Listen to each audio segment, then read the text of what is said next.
It's our final week 4 NFL picks live stream. Going to talk about some injury updates for all the games. Going to talk about the 5 games we like the most. We're going to get to everything, of course, and some of the usual nonsense we have on here on Friday nights. But before we get into all that, please hit like, subscribe, comment below, share this video, visit walterfootball.com for tons of content, and visit the merch store in the link in the description.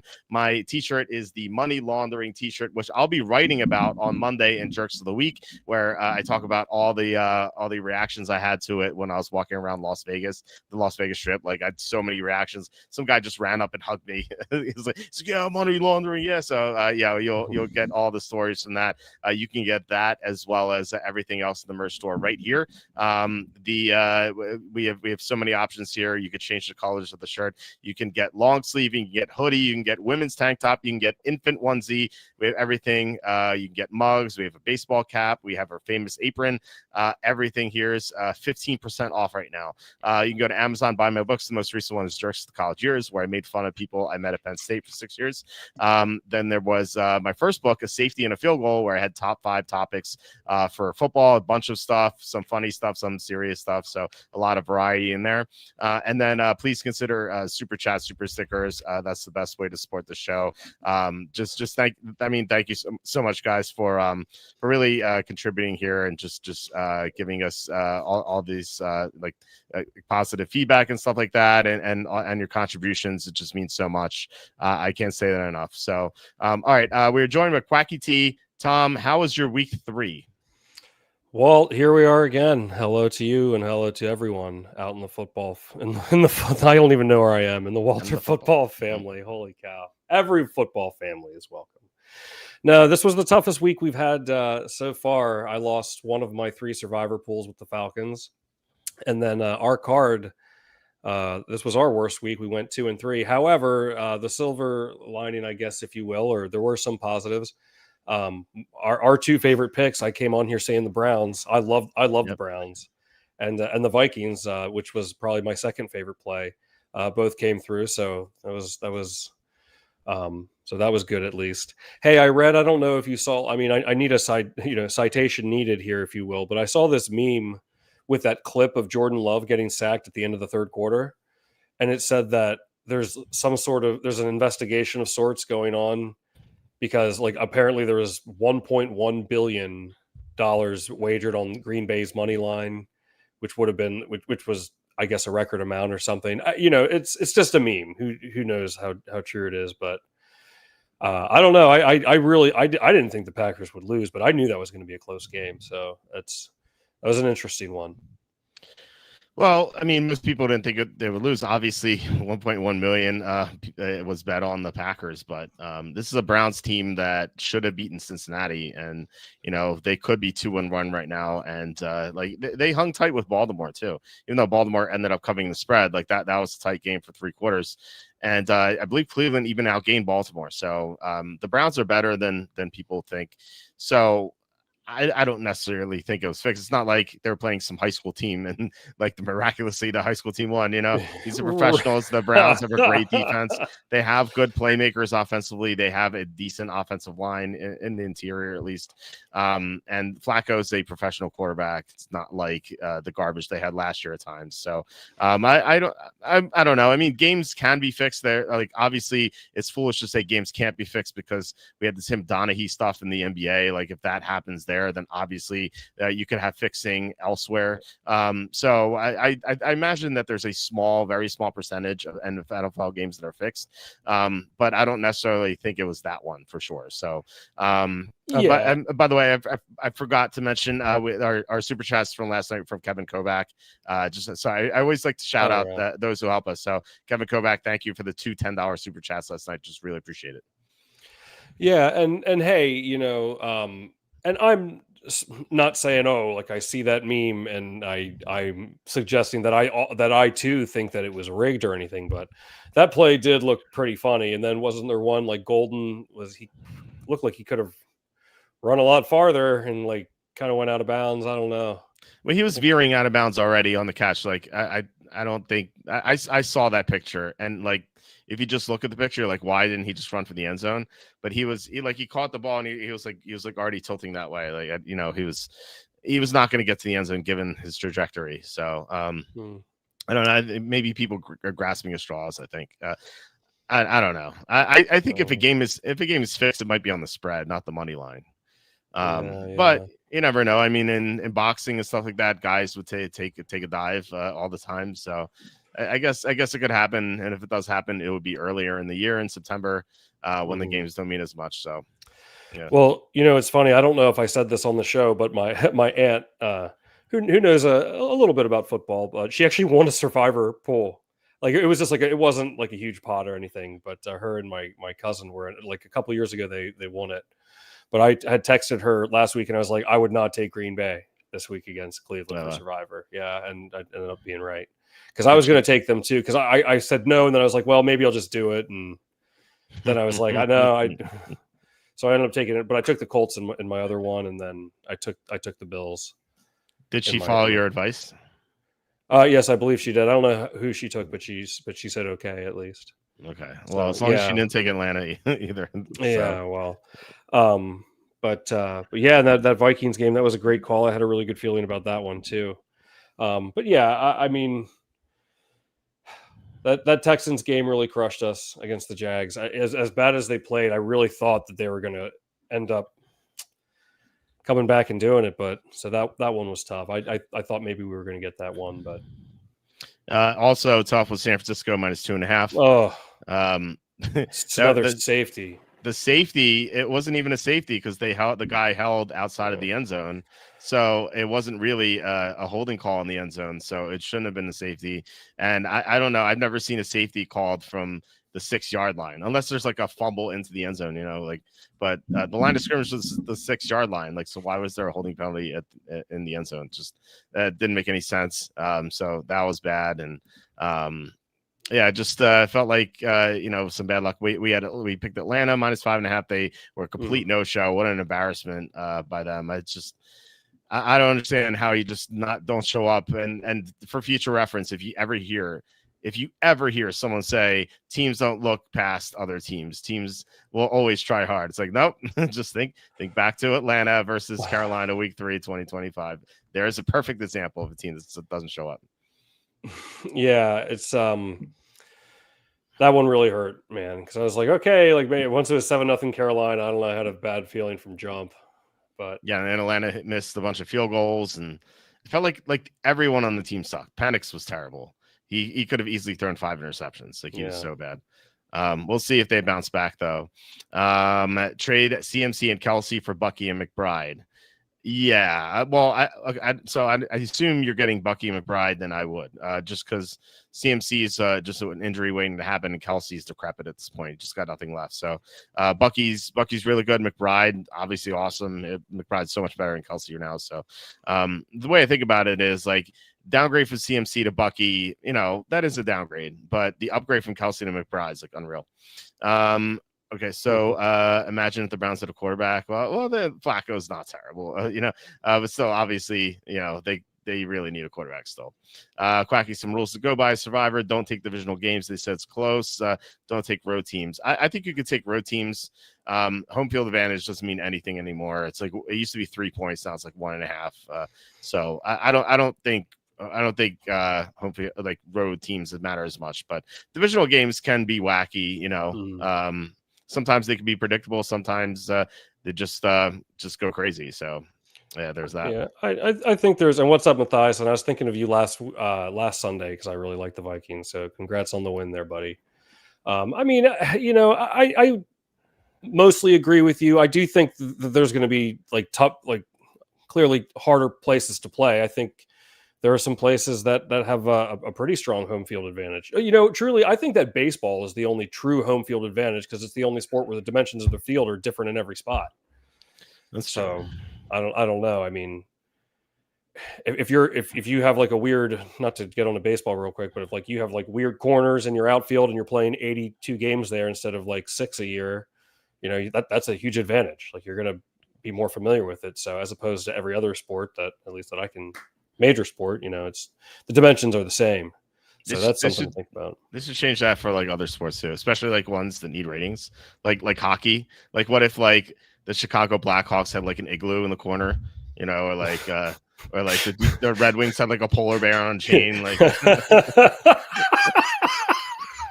the Penguins could actually have like penguins like walking around the middle of ice. That'd be great. I'd buy a ticket for that, man. I'd watch But it. yeah. So yeah, I'm still going. Yeah, and I go by Walter's World and don't save a team. I know that for that circuit contest, you have to pick a game on. You have to pick 2 games the week of Thanksgiving and Christmas. Walt informed me in the green room. So yeah, I'm still alive in 2 pools. So this is my only like my second time ever playing Survivor. I don't know why I never did it before. It's fun, isn't it? Yeah. No, I'm enjoying it. But DraftKings. Well, I got Atlanta. I had Atlanta last week, so I got eliminated from that. But DraftKings has a week 4 onward Survivor pool actually now, and it's only $10 too. And I want to see how many people are in it. I just want to see what the prize is. But yeah, I picked I either picked the Chargers or Broncos this week. Let me see. Let's say pay table. So yeah, $10 entry. And the winner gets $50,000. So wow, it's pretty cool. There are only 3,800 people in it, so it's not awful. And you can enter up to 150 times apparently. Oh, holy cow! Yeah, it's actually a law. Like you can't have more than 150 entries in a contest. It's kind of weird. That's why every DraftKings DFS contest is like max 150. Like it'll never be more unless they change the law. It's a very, very weird law that you can only have 150 entries in a contest. Interesting. Yeah. Interesting. Yeah. Well, hey, if you want to get right into it, I've got a play. It's certainly not my favorite play. Oh, you want to get comments? Two comments before we begin. Love or Knicks. Knicks against Cincinnati's defense for sure. Love has a great matchup too, but they just might run all over Dallas. Walt, what do you think? Do you think your luck might improve or may improve if you wore that ravishing cowboy hat for a week straight, not even removing for a shower? Yeah, there it is. Hey, we got to like put a label on that. Battle of the Horses 2025. Yeah, or some in some way. I mean, you don't have to put a literal label. But I have to wear it in the shower, man. That's how do I wash my hair? Like, you know what that makes shower. You know what that makes me think of? Remember the Good Burger, not the terrible sequel, but the original Good Burger movie. Did you know that like Ed, Kel, who plays Ed, that his Good Burger hat and like his hair, it's all like the hat and the hair are like one. So that's why they have him in the opening scene showering with it. Oh, like that's funny. Because it's like, also he's just like a character, of course, but that would be you showering with your cowboy. Well, what's the point of showering if I'm not going to remove my hair and like I can't wash my hair? Might as well just like soap off, like not in the shower. I don't know. Yeah, it's weird. And I don't know. I mean, our luck has been terrible so far. I feel like we've handicapped pretty well. A couple bad calls here and there, but. For the most part, I think we've handicapped well. We had a $5 super chat from Dro for Show 2190. Dro for Show, how's it going? I haven't heard from you in a while. Welcome. Glad you're back. Good evening, guys. Finally catching the show live. How about Lions, Packers, Broncos 6-point teaser parlay? I think they might cover as is. So you take Lions down from that's the crappy part about the Lions. If you take them down from 9.5 to 3.5 or 10 to 4, you're only capturing the 6 and the 7 key numbers. You're not capturing 3. So I think with Packers and Broncos make a lot of sense. For Lions, you could do it like you don't have to put it in a teaser. What you could do is you can parlay Packers. You could do parlay like Packers -1, Broncos -1.5 on the alt lines. And actually, I don't think like FanDuel and DraftKings will allow you to do like just whole numbers. I think so. You probably have to parlay Packers -1.5, Broncos -1.5, and then for lines you can go down to 2.5, and that'll cost a little bit more, and the payout wouldn't be as great. But I think that's the better way to do it. That's the way I would do it. It actually sounds pretty good to me. I think it could work out. Although, Cleveland has a good defense. They're going to be a live dog to win. Unlike the Cowboys versus the Packers, the Bengals versus the Broncos. Like the Browns could actually disrupt that. But so that's why I really think you need the 2.5 there, as opposed to the 3.5 or 4. Yeah, I don't play a lot of teasers. I guess this is obvious advice, but if you don't like them at the regular spread, don't take them in the teaser. I don't know. That's what I always do. Maybe feel free to rebuke me. Well, I don't think it's necessarily true. Like you just like the regular spread just might be a bad number, and like you like teasing down might be just more favorable. Like That's fair. it's like if you don't like a team, I agree. Like if you like, all right, this team sucks, I hate them. I'm not like don't put them in teaser. But if you're like they're just favored by too many points, I just can't do it. But if you just if you get it down to past 3 key numbers, that's what you want for a 16 teaser. You want it to cross 3 key numbers, 3, 6, and 7 usually. So that is definitely the key there. So but yeah, so you don't like I said, this doesn't have to be a teaser. You could just do alt line parlay with similar numbers, the Packers Broncos, but getting the -2.5 with the Lions. So I don't know what the big of that would be, but that's how I would approach it. So I got you. Yeah, Joe, for sure. Good luck with that. I hope that luck. play hits for sure. You could take an elegant bath, sip wine, and read romance novels written by Josh Rose. Yeah, I'd like. Now that reminds me of All That. Remember Pierre Escargot on All That, played by Kenan Thompson? Remember he had the rubber, and he would speak in like these nonsense lines in French. Oof, that is such a long time ago. Yeah, man. How do you remember that? Oh, I love Pierre Escargot. Yeah, it was one of Kenan Thompson's best characters on All That for those who were there. Man, I watched it in middle school. That was, or maybe early high school. Yeah, same here. That was so long ago. Yeah. Philly, Dallas, and Indy have been my picks so far. Going Texans this week. If I have the guts, probably chicken out. Yeah, man. That is my trap game, Houston, this week. We'll be talking about that one for sure. I got an opinion on that one. All right. Well, all right. Let's get to the picks then. Let's put the lines up here. You are the co-host, so you have first choice. Oh, wow. It's like visitor at bats here. Exactly. Yeah. Let's see here. Okay, this is not my favorite play of the week, but I'm willing to put this on the maybe pile. I like the Colts plus 3.5.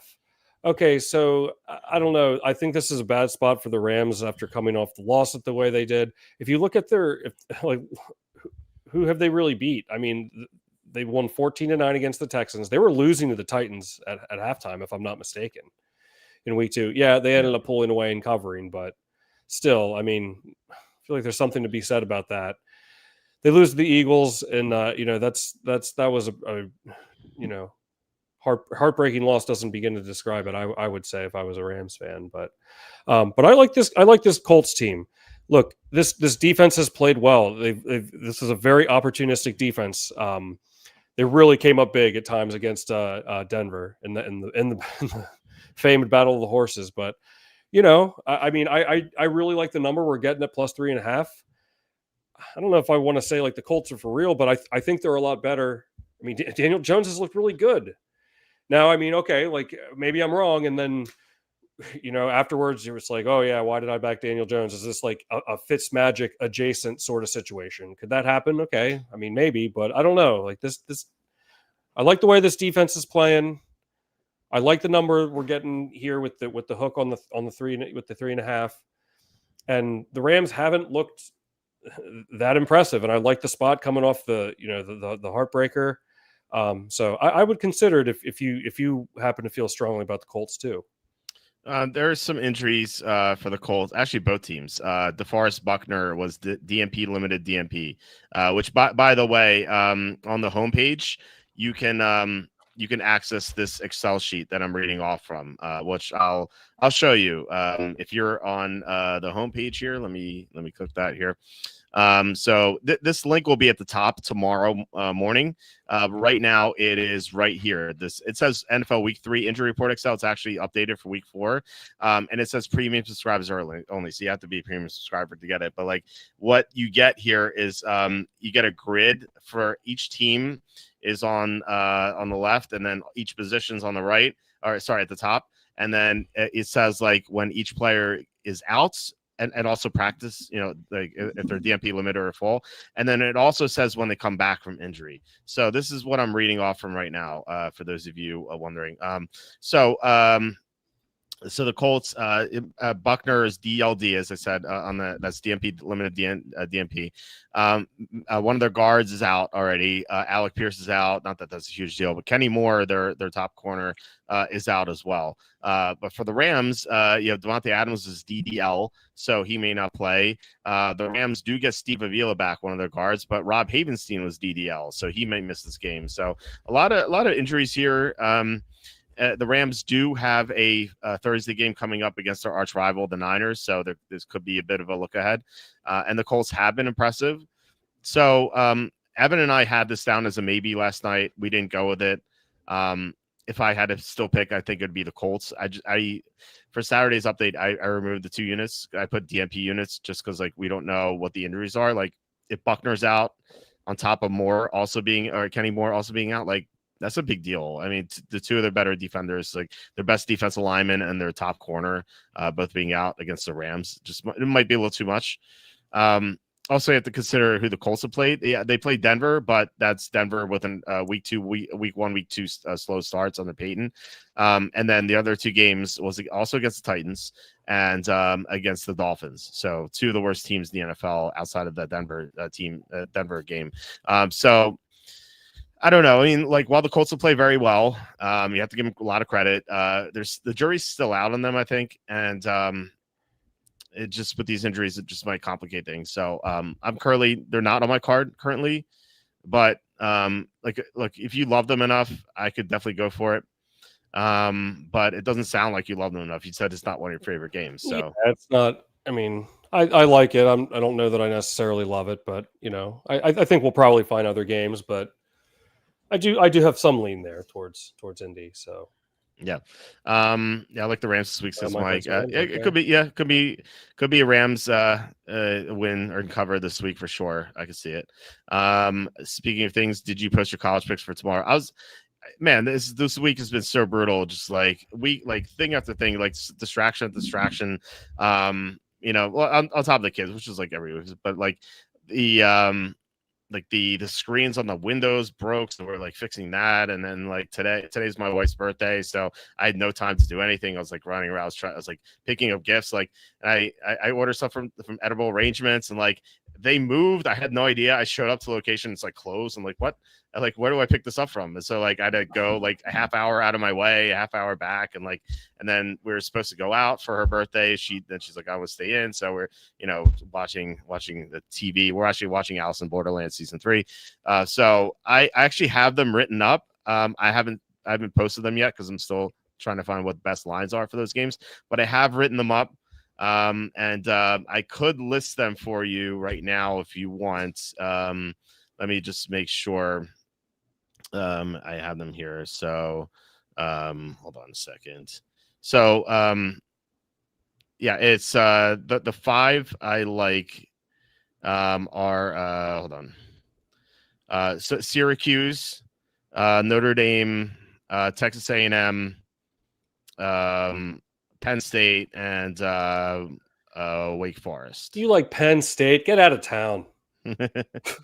No way, man. And are you being serious?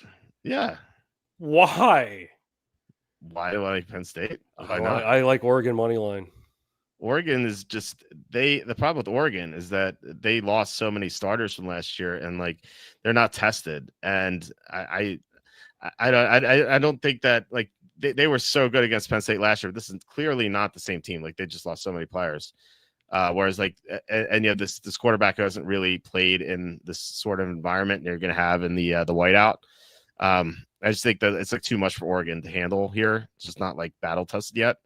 And Penn State brought almost everyone back. Not Abdul Carter they lost, but most of the other players that they brought back.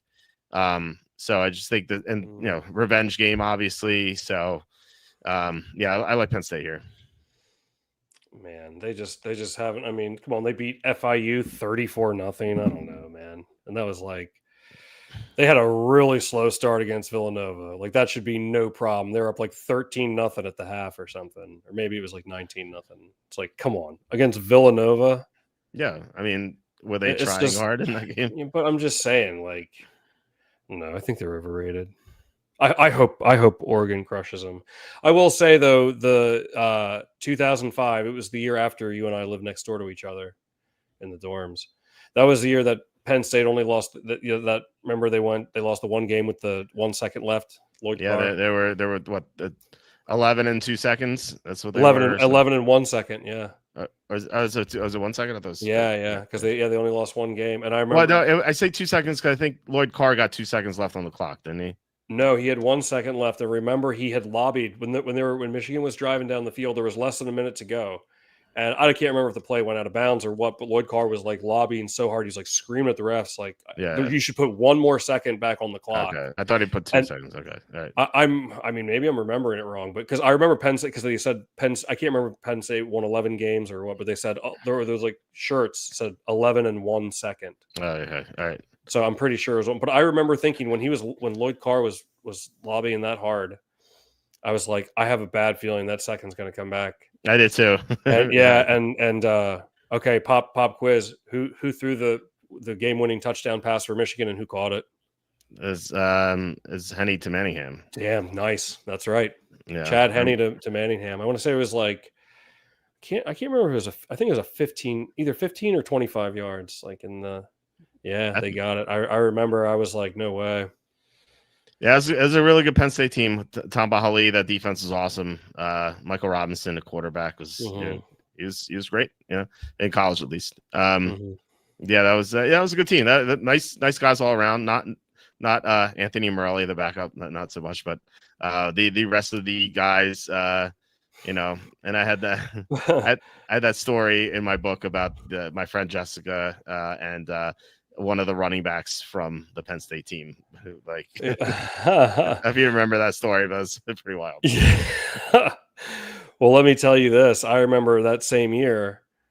Remember Penn State beat Ohio State at home. Yeah, it's the whiteout. Yeah. Oh, it was like the original whiteout, I think. I went to that game. I was at that game. Oh, okay. I was covering the game for the Center Times.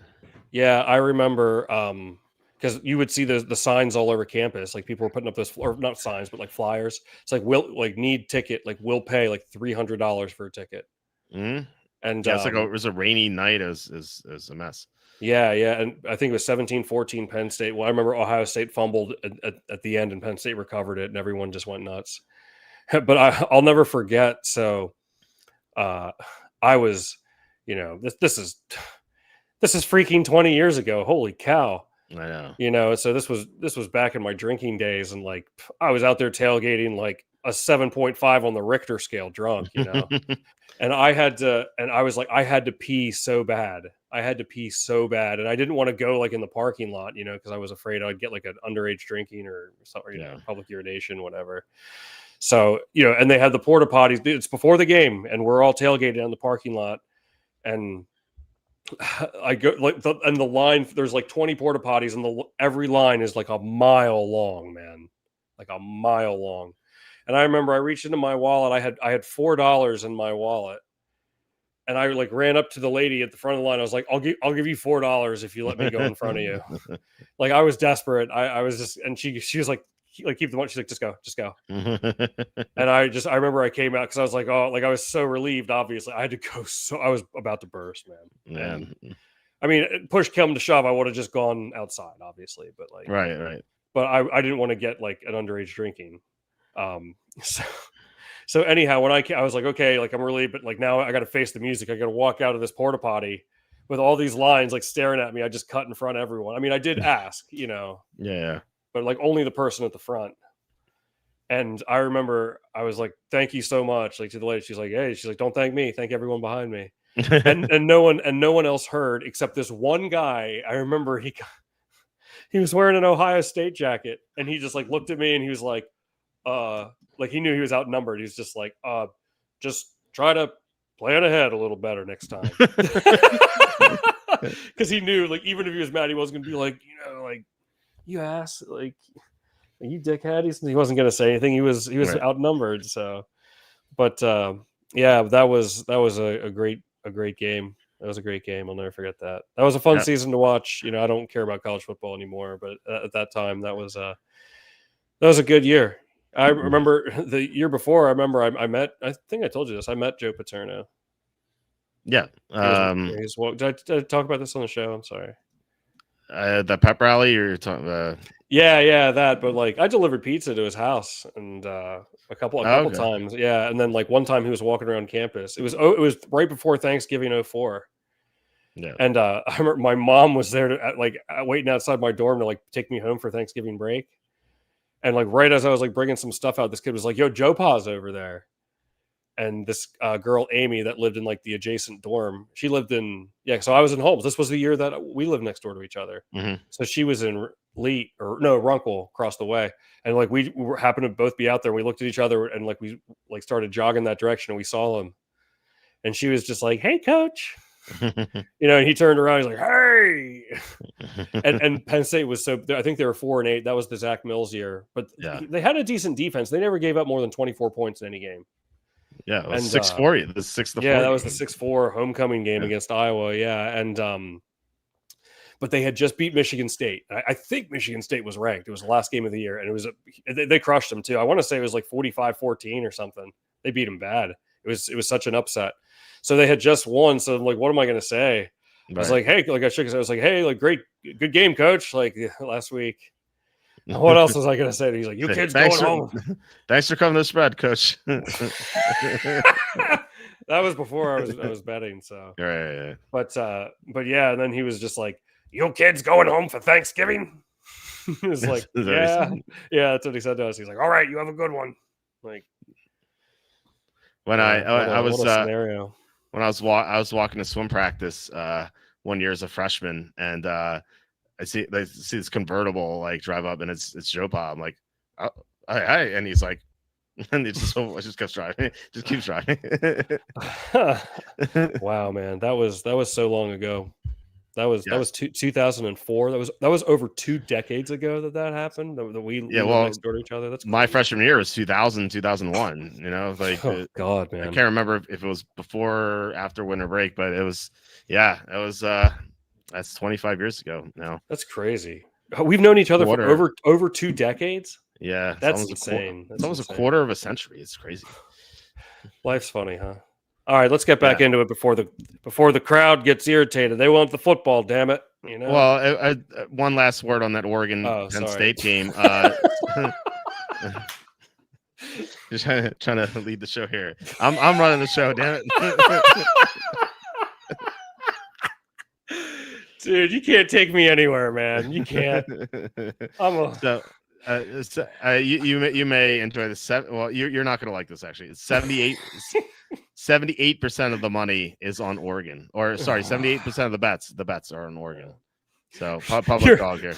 I love how you go from you might like this to you're gonna not like this. Well, yeah, you'll like the betting number stats, but you won't like that where it is. That's what I meant by saying that. Okay. Do we get to make draft picks now, or is it too early? I assume the Texans just not doing well. Sorry, not trying to give you more anxiety over 18 to 22-year-olds. I guess 18 to 28-year-olds now, thanks to the COVID rules. Yeah, they get paid now too. So I think they're fair game. They're professionals now that they get paid. You hope Oregon crushes them, Tom. You said you always root for Walt's picks. We have to add that. I guess so. Yeah, make sure the record keepers make note of that. How much of a Quacky to drink again? No amount, man. I'm about to hit 5 years on October 12th. So appreciate you, Parrot. Thanks for joining, man. All right, Ravens or Chiefs? Okay, let's get to this game because Evan and I picked the Ravens on our card. Now let me get back to the lines. The Ravens, I believe, are still -2.5. That was the case a few hours ago. Let me say so it's 2.5. So the Ravens have an additional injury. Now this is an important injury update for the Ravens because we were waiting on Justin / Nnamdi Madubuike. I don't know when that name change happened, but I remember him being Justin Madubuike. Suddenly it's Nnamdi Madubuike. But anyway, he was out last week, and that was a huge absence. Like, he's one of the best defensive tackles in the NFL. He's out again. Kyle Van Noy was another one. It's kind of like the do-it-all player for that defense. One of the linebackers, he was out last game. He's out again. And on top of that, now you have Ronnie Stanley, who is DMP limited this week. So maybe that limited at the end kind of saves him, and he's able to play this game. But if they're missing two of their best defensive players and their all-pro left tackle, I think that is just way too much to overcome here. Not that I necessarily want to take the Chiefs either, just because like they've crapped the bed versus two really good teams that they played so far, and this would be number 3, even though the Ravens have some injury issues. But the Ravens are off one fewer day of preparation, and they have these major injuries. So like the fact that the line hasn't moved at all for these, like I know that the line doesn't really move for non-quarterbacks or like non-star receivers or whatever, but it really shouldn't it? Like, shouldn't the Ravens now be like -1.5 with all like 3 guys potentially out, or two guys definitely out, 1 guy potentially out, or maybe like -1? So I'm more bearish on the Ravens, but I don't necessarily want to take the Chiefs either. But I wanted to discuss this game because of the injuries, and also because Evan and I have the Ravens on our card currently, and I want to ask Evan how he feels with the Stanley stuff. So what do you think about this game? I don't know. I mean, obviously I don't, the injuries I don't like, but I think the Ravens seem like really easy to me here. Like I think they could blow them out. Okay. I said coming into the season, I think the Chiefs are gonna lose in the divisional round, the first round of the playoffs. I just think people. I don't know. I'm gonna say it. People are waiting for them to like bounce back. I don't think they're gonna bounce back. I mean, yeah, like they might be mediocre. I don't think they're gonna bounce back to what we're used to with them. They'll be all right. You're always going to be at least decent with Mahomes, But yeah, I just think. I think the Ravens could win in a romp here, but I don't know. I mean, do you think that how much do you think these injuries? I mean, obviously they're going to factor in, but is it scaring you off of it that much? I don't know. Yeah, the Chiefs have just done nothing to impress me. Sorry, I didn't mean to jump on the end there. I just feel like there's better games with these injuries. Mm-hmm. I was already kind of a little lukewarm on the Ravens. I was like, and last night's show, I was like, yeah, I could see it. I can get into it. But given these injuries now, it's kind of tough. Like, especially if Stanley's out too. That's a big deal. The Chiefs can get after the quarterback. I just kind of want to see how many pressures they have this year. Generally at this point this year, if you're a mediocre pass rusher, you want to have like about 45 pressures. Let's see, they have 54. Okay, so they're an above average pass rush. So that'll give the Ravens some problems if Stanley can't play. Like already in that Detroit game, they couldn't pass protect, and everyone gave Detroit a lot of credit. And what if Stanley was just hurt and just couldn't block, and now he's out potentially? I don't know. Okay, I mean we can keep it in the maybe pile. I think we're going to find other games, but was Indianapolis also in the maybe pile? I got to. Yeah, they put them in the maybe pile too. The Chiefs have not done anything to impress me. I don't, like I said, I just have this feeling. I don't think they're going to bounce back to. I'm very shocked by what you said. They didn't do anything to impress you. They beat Russell Wilson, who's literally the best in the NFL. That's right. My mistake. I misspoke. Yeah. What do we have here, Matthias? Chiefs win. Refs going to help. NFL script allow Ravens 1-3 in that division, but not for KFC. NFL going to give this to the Chiefs. Well, I guess that's we're talking about fair assessment too. That's a fair assessment too. Yeah, we were talking about games earlier. It could happen. Maybe that's more reason to just stay away from this one. Very good point. That's true. All right, you're up next. What game do you want to talk about? Oh, what do we have here? Where should I go next? Okay, I'm not in love with this one either, but I'm kind of interested in the Titans +7. Okay. I don't know. Like they kept it close against the Broncos. They were, as I mentioned earlier when we were talking about the Rams, they were beating the Rams at halftime. Like, yeah, last week was pretty bad. That pick 6 right at the beginning would look pretty bad. But I don't know. Like this Texans team, they really let me down this past week. As bad as they played, I still believe that they were going to somehow come back. They just can't score. And I mean, I think that the Titans can maybe score 10. Like that might be enough. I don't know. Yeah. I have no faith in this Texans team. Not that I have faith in the Titans necessarily either, but I don't know. I think where's the money going here? Because I actually feel like the Titans is kind of easy. I would not take the Texans. They barely scored more than 7 points in some games. The money stuff is kind of wonky this week. I don't really trust these numbers. Let me look somewhere else. Hold on. Tennessee. Yeah, it looks like about 70% on Houston. Yeah. Really? Yeah. I mean, I guess I shouldn't be that surprised, but yeah, who's going to take Tennessee at this point? They've gotten blown out twice, and me. I was just saying, like public wise, right. Like who like what public better is going to take Tennessee, seeing that they're coming off 2 blowout losses, and their other game against Denver, like they could have won that game, but they got outgained by like 200 yards or something. I forget what that was exactly. I can pull it up, but yeah, I don't know. I mean, they're 0-3. I guess both teams are 0-3. But yeah, Denver outgained Tennessee 317 to 133. Like yeah, they kept it close, but let's not kid ourselves. That was not a quote unquote close game. So look, I think I would side with Tennessee too, but they're just so tough to back here. Like they are one of the worst teams in the NFL, but that number is just so inviting, like 7. Yeah, I mean, can Houston even score 7? Like we don't even know for sure. Yeah, they're averaging what, like not even less than 13 points a game, and they're going to cover 7. I mean, yeah, they scored 19, 9, and 10, and like not as Andy said, 9 and 10 aren't going to cut it here. You know, all the Titans need is any score except for just the safety, and they cover the 9 or the 10 or push to the 10.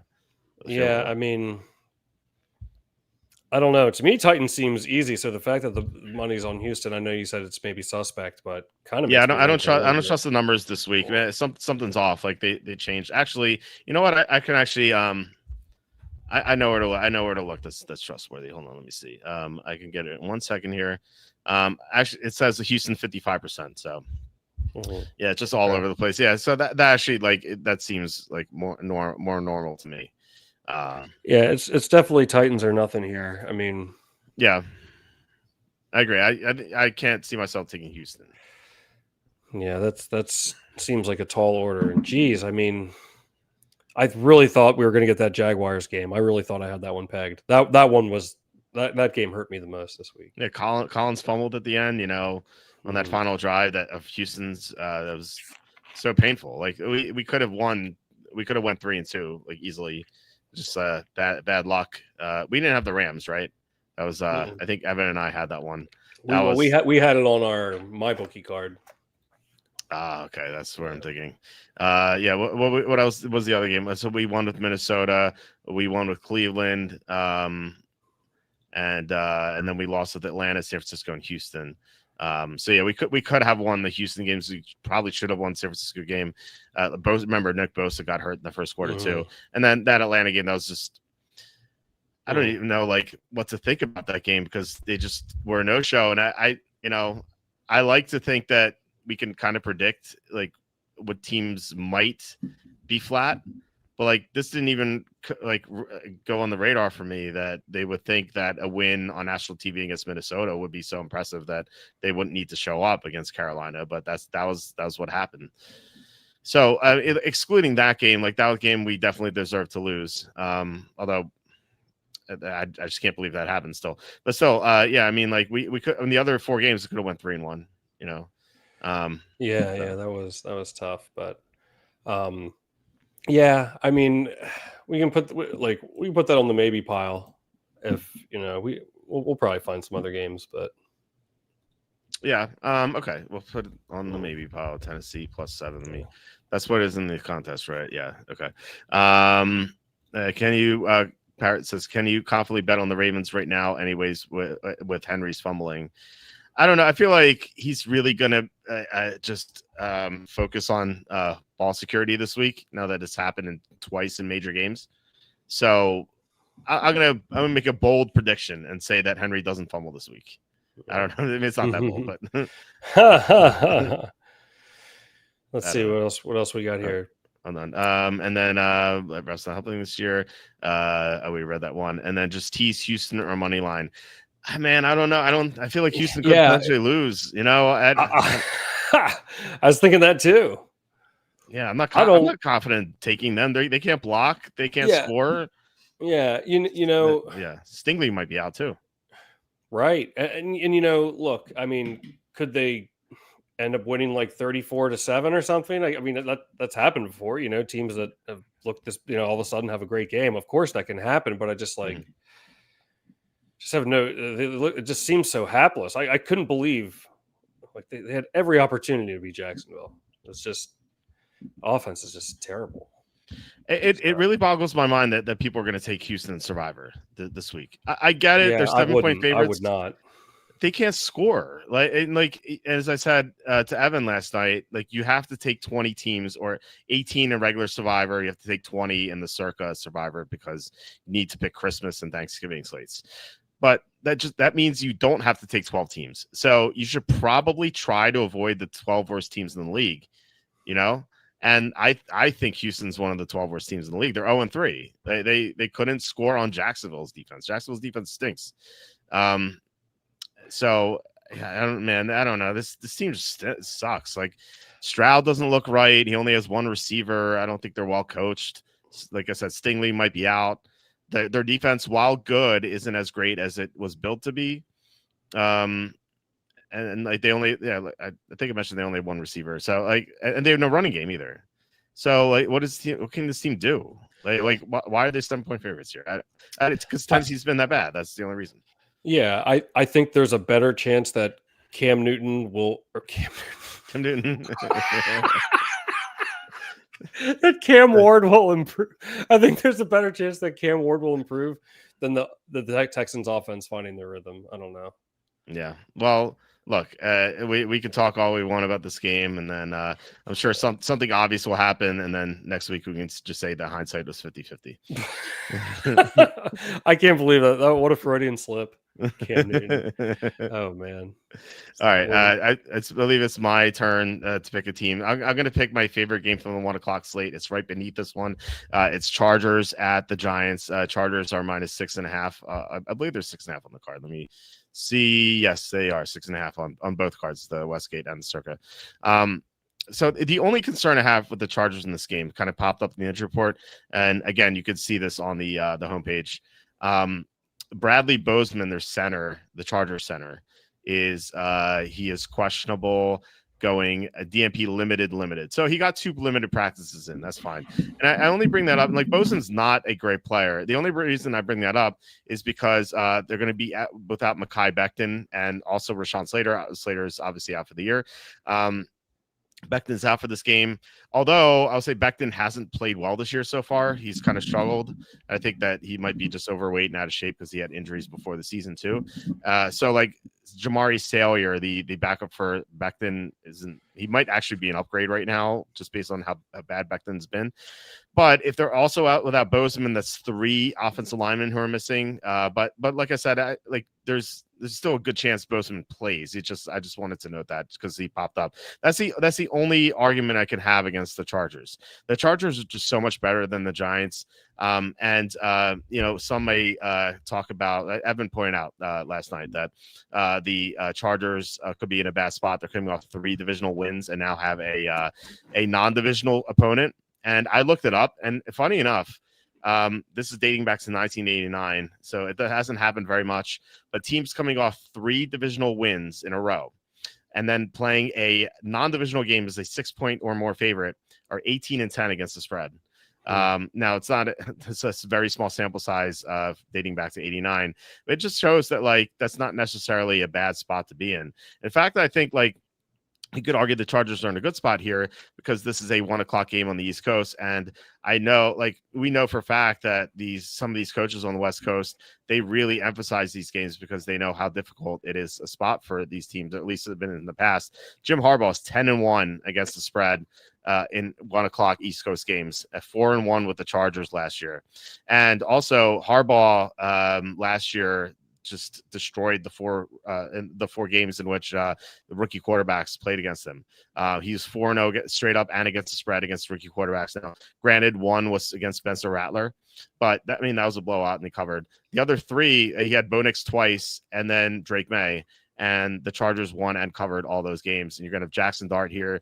Now, granted, they don't have any film on Dart, but the Chargers are going to be able to confuse him with some schemes and stuff like that and force some turnovers. And this Giants team overall just it's really bad, a really bad team. So I like the Chargers here a lot. What do you think about them?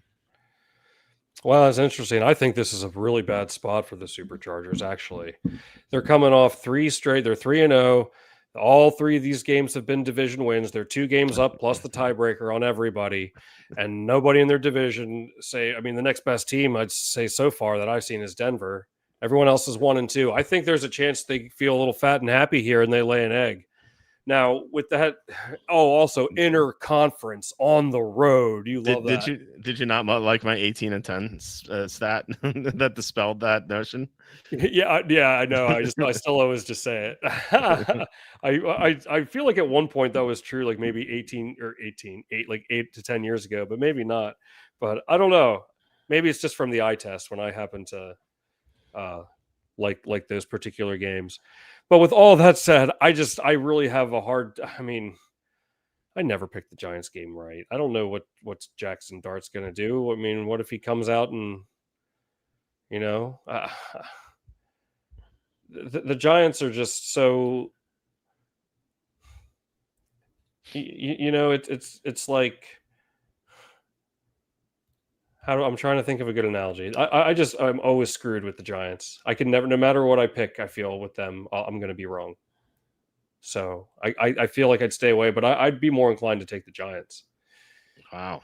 Yeah. I think this, if nothing else, like I'd be afraid to take could this play out like a Packers-Browns game is what I think. This is a spot where it could play out like the Packers-Browns game. Maybe.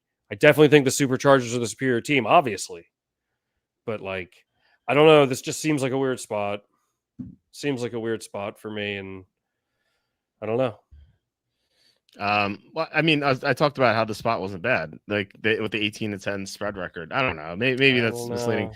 But the last, look, the numbers, say otherwise than what. But I don't know. I just have a weird feeling about this. There's a weird feeling about this one. The last time that happened, by the way, is Buffalo in 2022. They were 8-point favorites in Chicago. This is week 16, late in the year. And I remember liking the Bears for that reason. The Bills are coming off 3 straight divisional wins. And I was like, they're going to trip up Chicago. And no, the Bills won 35-13.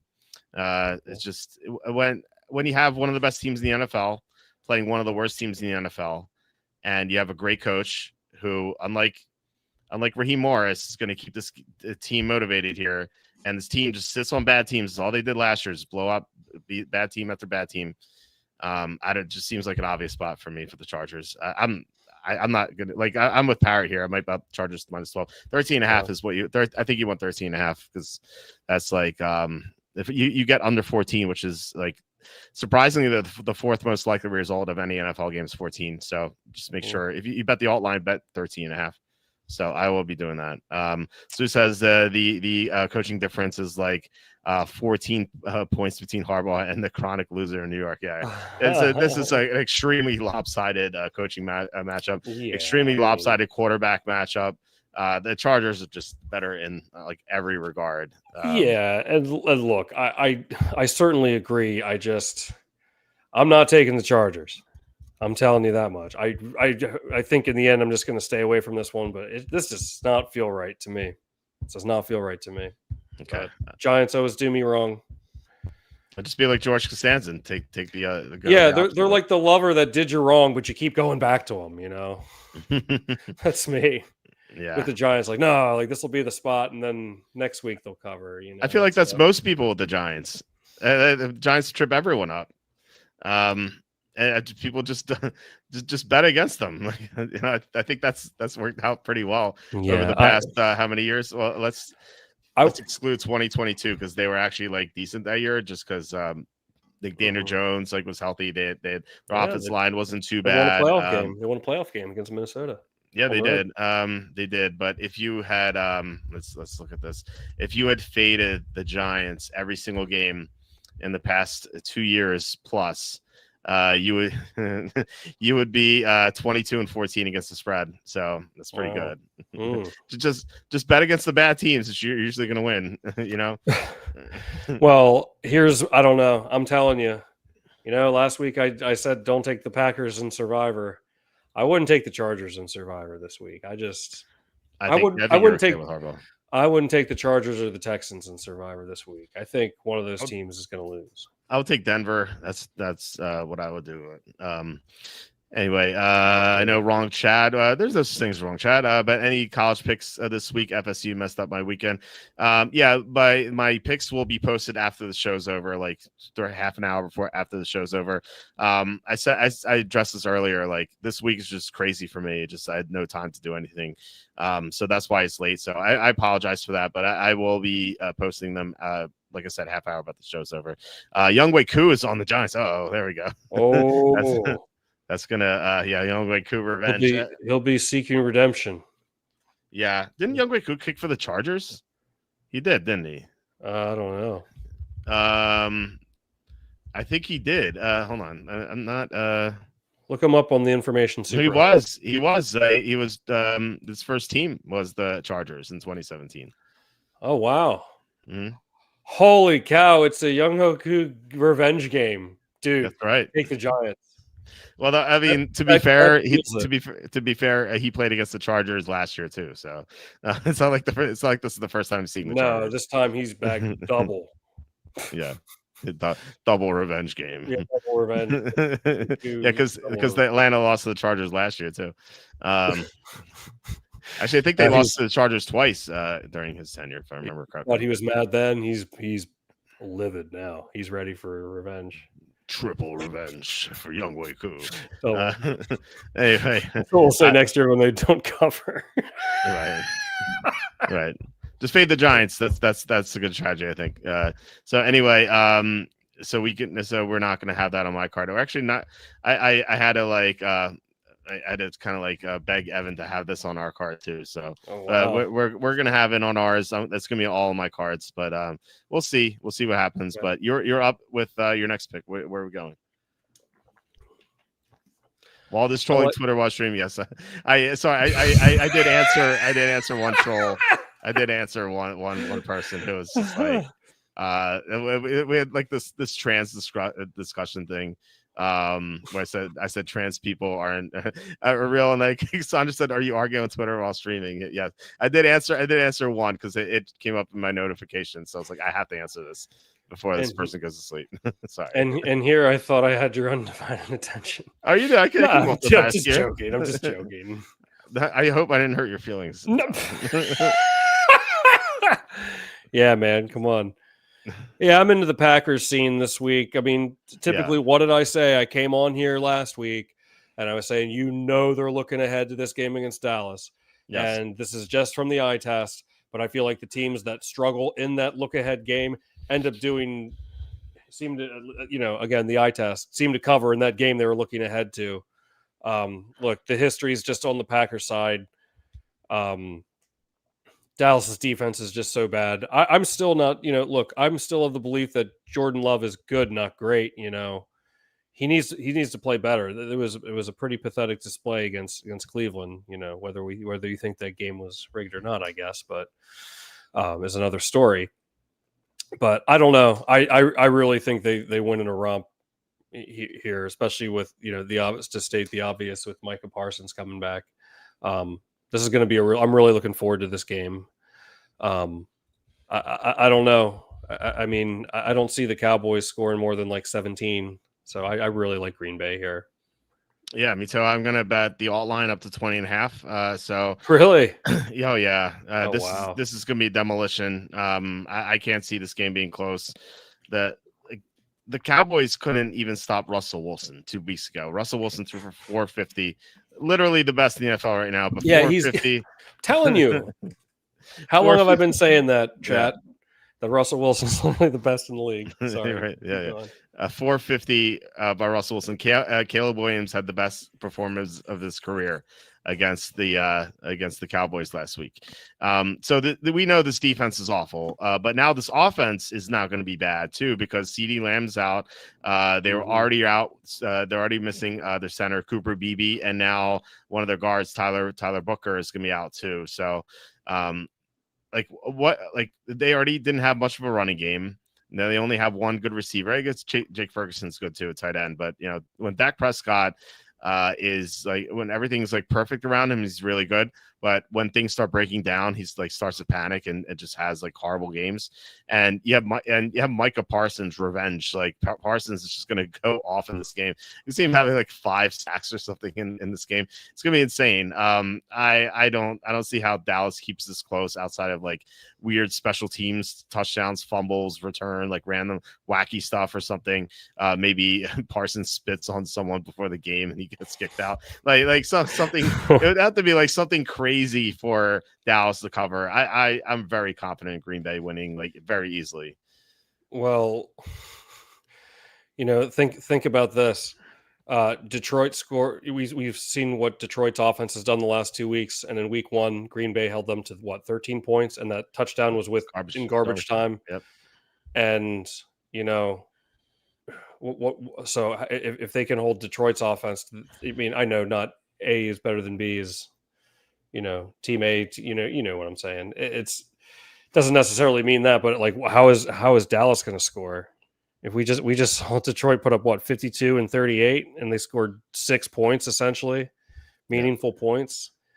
I just don't see what Dallas is going to do here. I mean, a lot of things are going to have to go awry. I feel like Green Bay, like serious injury, God forbid, and like stupid fumbles by Green Bay, and like defensive touchdowns or something. Turpin runs one back for Dallas or something. A lot has to happen. So I'm good with putting the Packers on the card if you are, especially after they've been looking ahead to this one. So I've already written it down. So yeah. We have one definite so far. We need 4 more, or we could choose from the maybe pile. So that was yours, right? So let me decide what I'm doing here. There's one more game I love, and it's maybe I want to save it to the end because it's one of the Monday night games. Let's just talk about it now. We have Bengals and Broncos. I think this is very similar. You even have like revenge factor because the Bengals beat the Broncos late in the year, but not that like that really decides this year. But Cincinnati is just a mess right now. They already were a mess, I think, with Joe Burrow. Just defensively, they couldn't stop anyone, and their offensive line really struggled. I mean, Jacksonville was putting a lot of pressure on Burrow, and that's part of the reason why he got hurt. And now you're going to have the team. Denver has the most pressures in the NFL so far. Remember how I said like 45 is like league average, 45 to 50 pressures? Denver has like 86 pressures so far. Like they get after the quarterback so easily. Like even last week when you had Joe Alt going up against Nick Casabanito for Denver, Bonito just ate all Joe Alt for lunch. Like Joe Alt's one of the better left tackles in the NFL. Like Bonito, I think maybe kind of. I don't know how much of a dark horse he is for defensive player of the year, but he could certainly make the case. Although I think that probably goes to Parsons, but still, I think like if Parsons gets hurt, maybe he's in the conversation. Denver just gets after the quarterback so much, and Jake Browning is just going to be under siege all night. And his top receiver, Jamar Chase, is going to have to deal with Patrick Surtain. So like how does Cincinnati score here? Like Denver's a team that just gets going around this time. Like they also started slowly last year. They always do it on the Sean Payton or the Saints before that, and then like it's usually around this time when they catch their stride. And like, given that they're 1-2, they can't like mess around. They can't just be a no show. They have to win coming off 2 straight losses, or they fall like way behind the Chargers at 1-3. So they're going to be going all out to win this game. Their defense will dominate, and they'll be able to score because Cincinnati's defense sucks. So this is another game where I'm going to bet the -20.5, and I think it's plus 400. So Denver is, I think, a no-brainer this week. Like Denver and the Packers. 2 of the easiest picks like all year so far, at least as far as I'm concerned. So what do you think about this game? Yeah, I mean, I really don't have that much to add. We can put the Broncos on the card too. Yeah, Browning on the road. We're talking about home field advantage. Here's a team that I think does have home field advantage, So, and then as bad as I mean, I thought the Cincinnati team was bad before Browning came in, so I don't see how things are going to get any better. And yeah, like you said, the Broncos they can't fall to 1-3 here. I think they win the romp. What do you think this Denver's cover rate is at home percentage wise since Peyton Manning retired? So you got about 10 years. Jeez, that's crazy, man. That's been 10 years. I know, right? It's crazy. Where's the time go? That's wow. That's yeah, because I was 15, 16. Yeah. Wow. Sorry, that kind of blew my mind just now. So what was the question? The cover rate at home since Peyton Manning retired? Yeah, what percentage of games has Denver covered at home since Peyton Manning retired? Because you mentioned the great home field advantage. I'll say 55. It's 50.0. They are 35 wins and 35 losses against the spread. So like these home field advantages kind of like have diminished, I think. Wow, Walter, why do you have to embarrass me like that? I'm just kidding. I'm sorry, Tom. That's the second time I've apologized to you in the past 2 minutes. No, I'm bad friend, bad host. No, I don't care. That's good. We got to tell the people the facts, man. Yeah. It's these misconceptions. You see them all the time. There's a few years ago. Remember when Minnesota was quote unquote good because they had a good record. A few years ago, I like Minnesota now, but that one year was 2022 when they were 13-4. I think that was the record, and they were such a fraud. Remember all year people telling me oh, Minnesota home field advantage so good, but I pointed out on the site that they actually had a 43% cover rate at home in the past 6 years or so. So it's funny how we have these misconceptions. People say, wow, cheapish, huh? Well, I mean, you didn't say anything about Minnesota, but still, it's a popular misconception. People just don't realize it. I'm sure most people would say Seattle has a great home field advantage, right?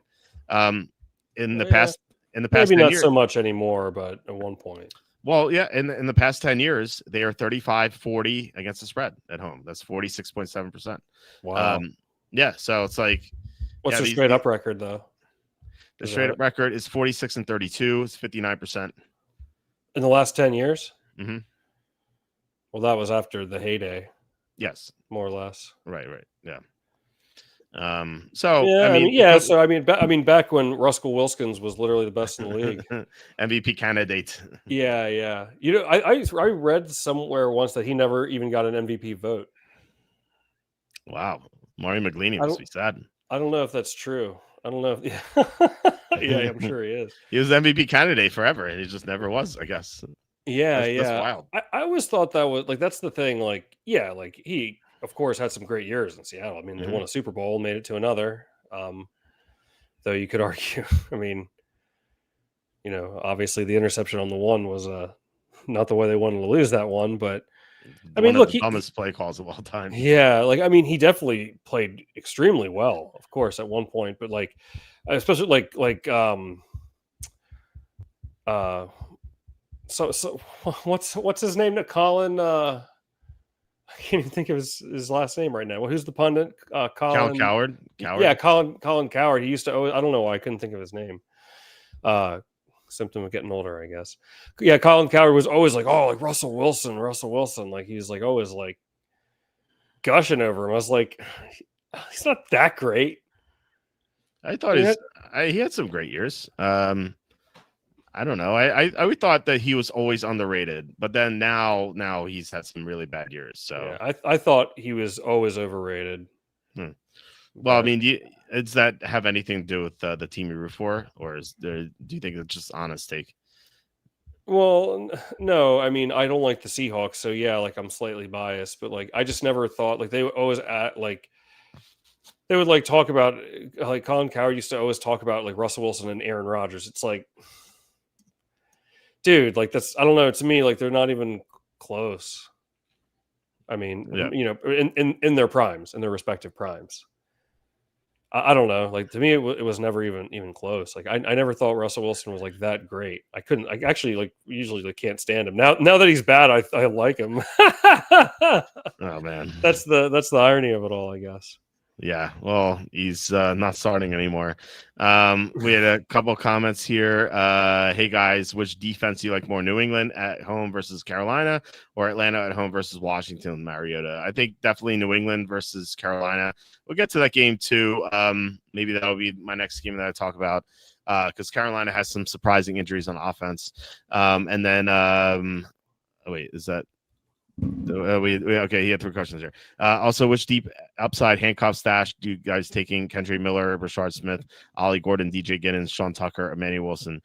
I think in that order, I think I would go in this order. I would go Ollie Gordon and DJ Giddens. I think those are the 2 top guys for sure.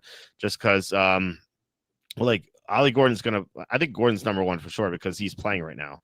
Like he's not just a handcuff; he's actually getting some work, and he could get goal line work. And like, yeah, sometimes Miami's just not going to get to the goal line at all in any games, but when they do, you could see Gordon there, and then Giddens is just a high value backup for the Colts because Taylor's been great so far, but he's had an injury history, so Giddens is someone you definitely want. And I think number 3, I'll go Sean Tucker. Because he's very talented, and Bucky Irving is on the lighter side. So if Irving misses time, it's not going to be. It's not going to be. I think it's just going to be Sean Tucker getting the work, instead of Rashard White. So I think that I think that's kind of it's kind of where you want to go for the top 3, and then after that, it's kind of. Just take a guess, I guess. Like Kendry Miller late in the year might do stuff if they slow down Kamara. Like Kamara always gets hurt late in the year. Rashard Smith just seems like a receiving back, and then Emmanuel Wilson. The Packers have so many backup running backs, you just don't know which one. So if in order, I'd say Gordon, then Giddens and Tucker, and then like whatever. I'm not sure after that. And then last one, someone dropped Golden in my 2 flex 12-team league. How much fab do you think I should drop? Given the number of injuries the Packers have and the fact that Golden got time last week, I think that, I don't know, 10% maybe.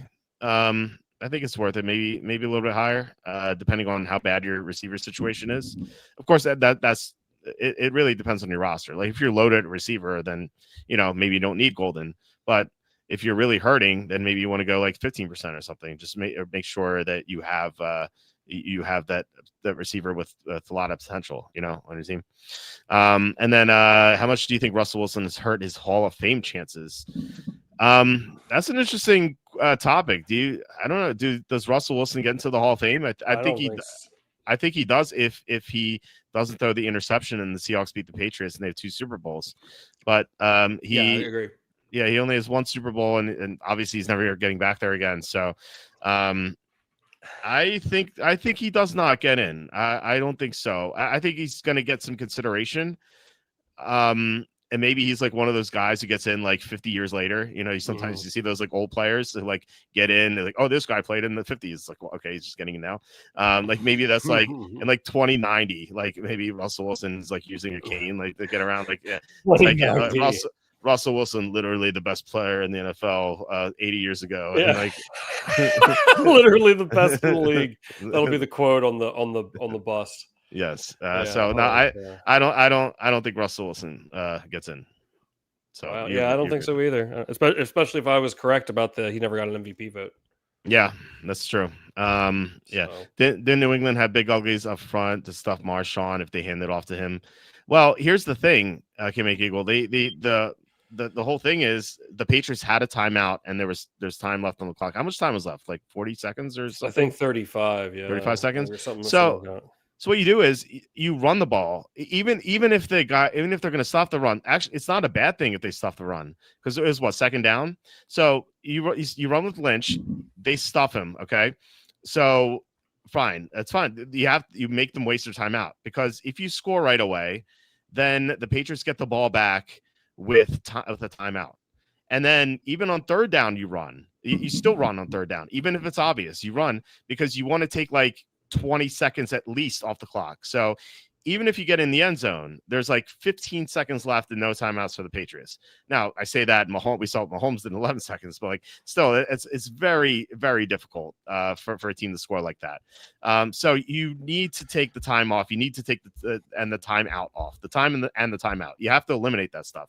And then on fourth down, you could throw with Wilson. Then that's not a stupid play call to throw on fourth down or to do whatever on fourth down. But you have to, like, first of all, Lynch is your best player. Like, first of all, you just not give him the ball.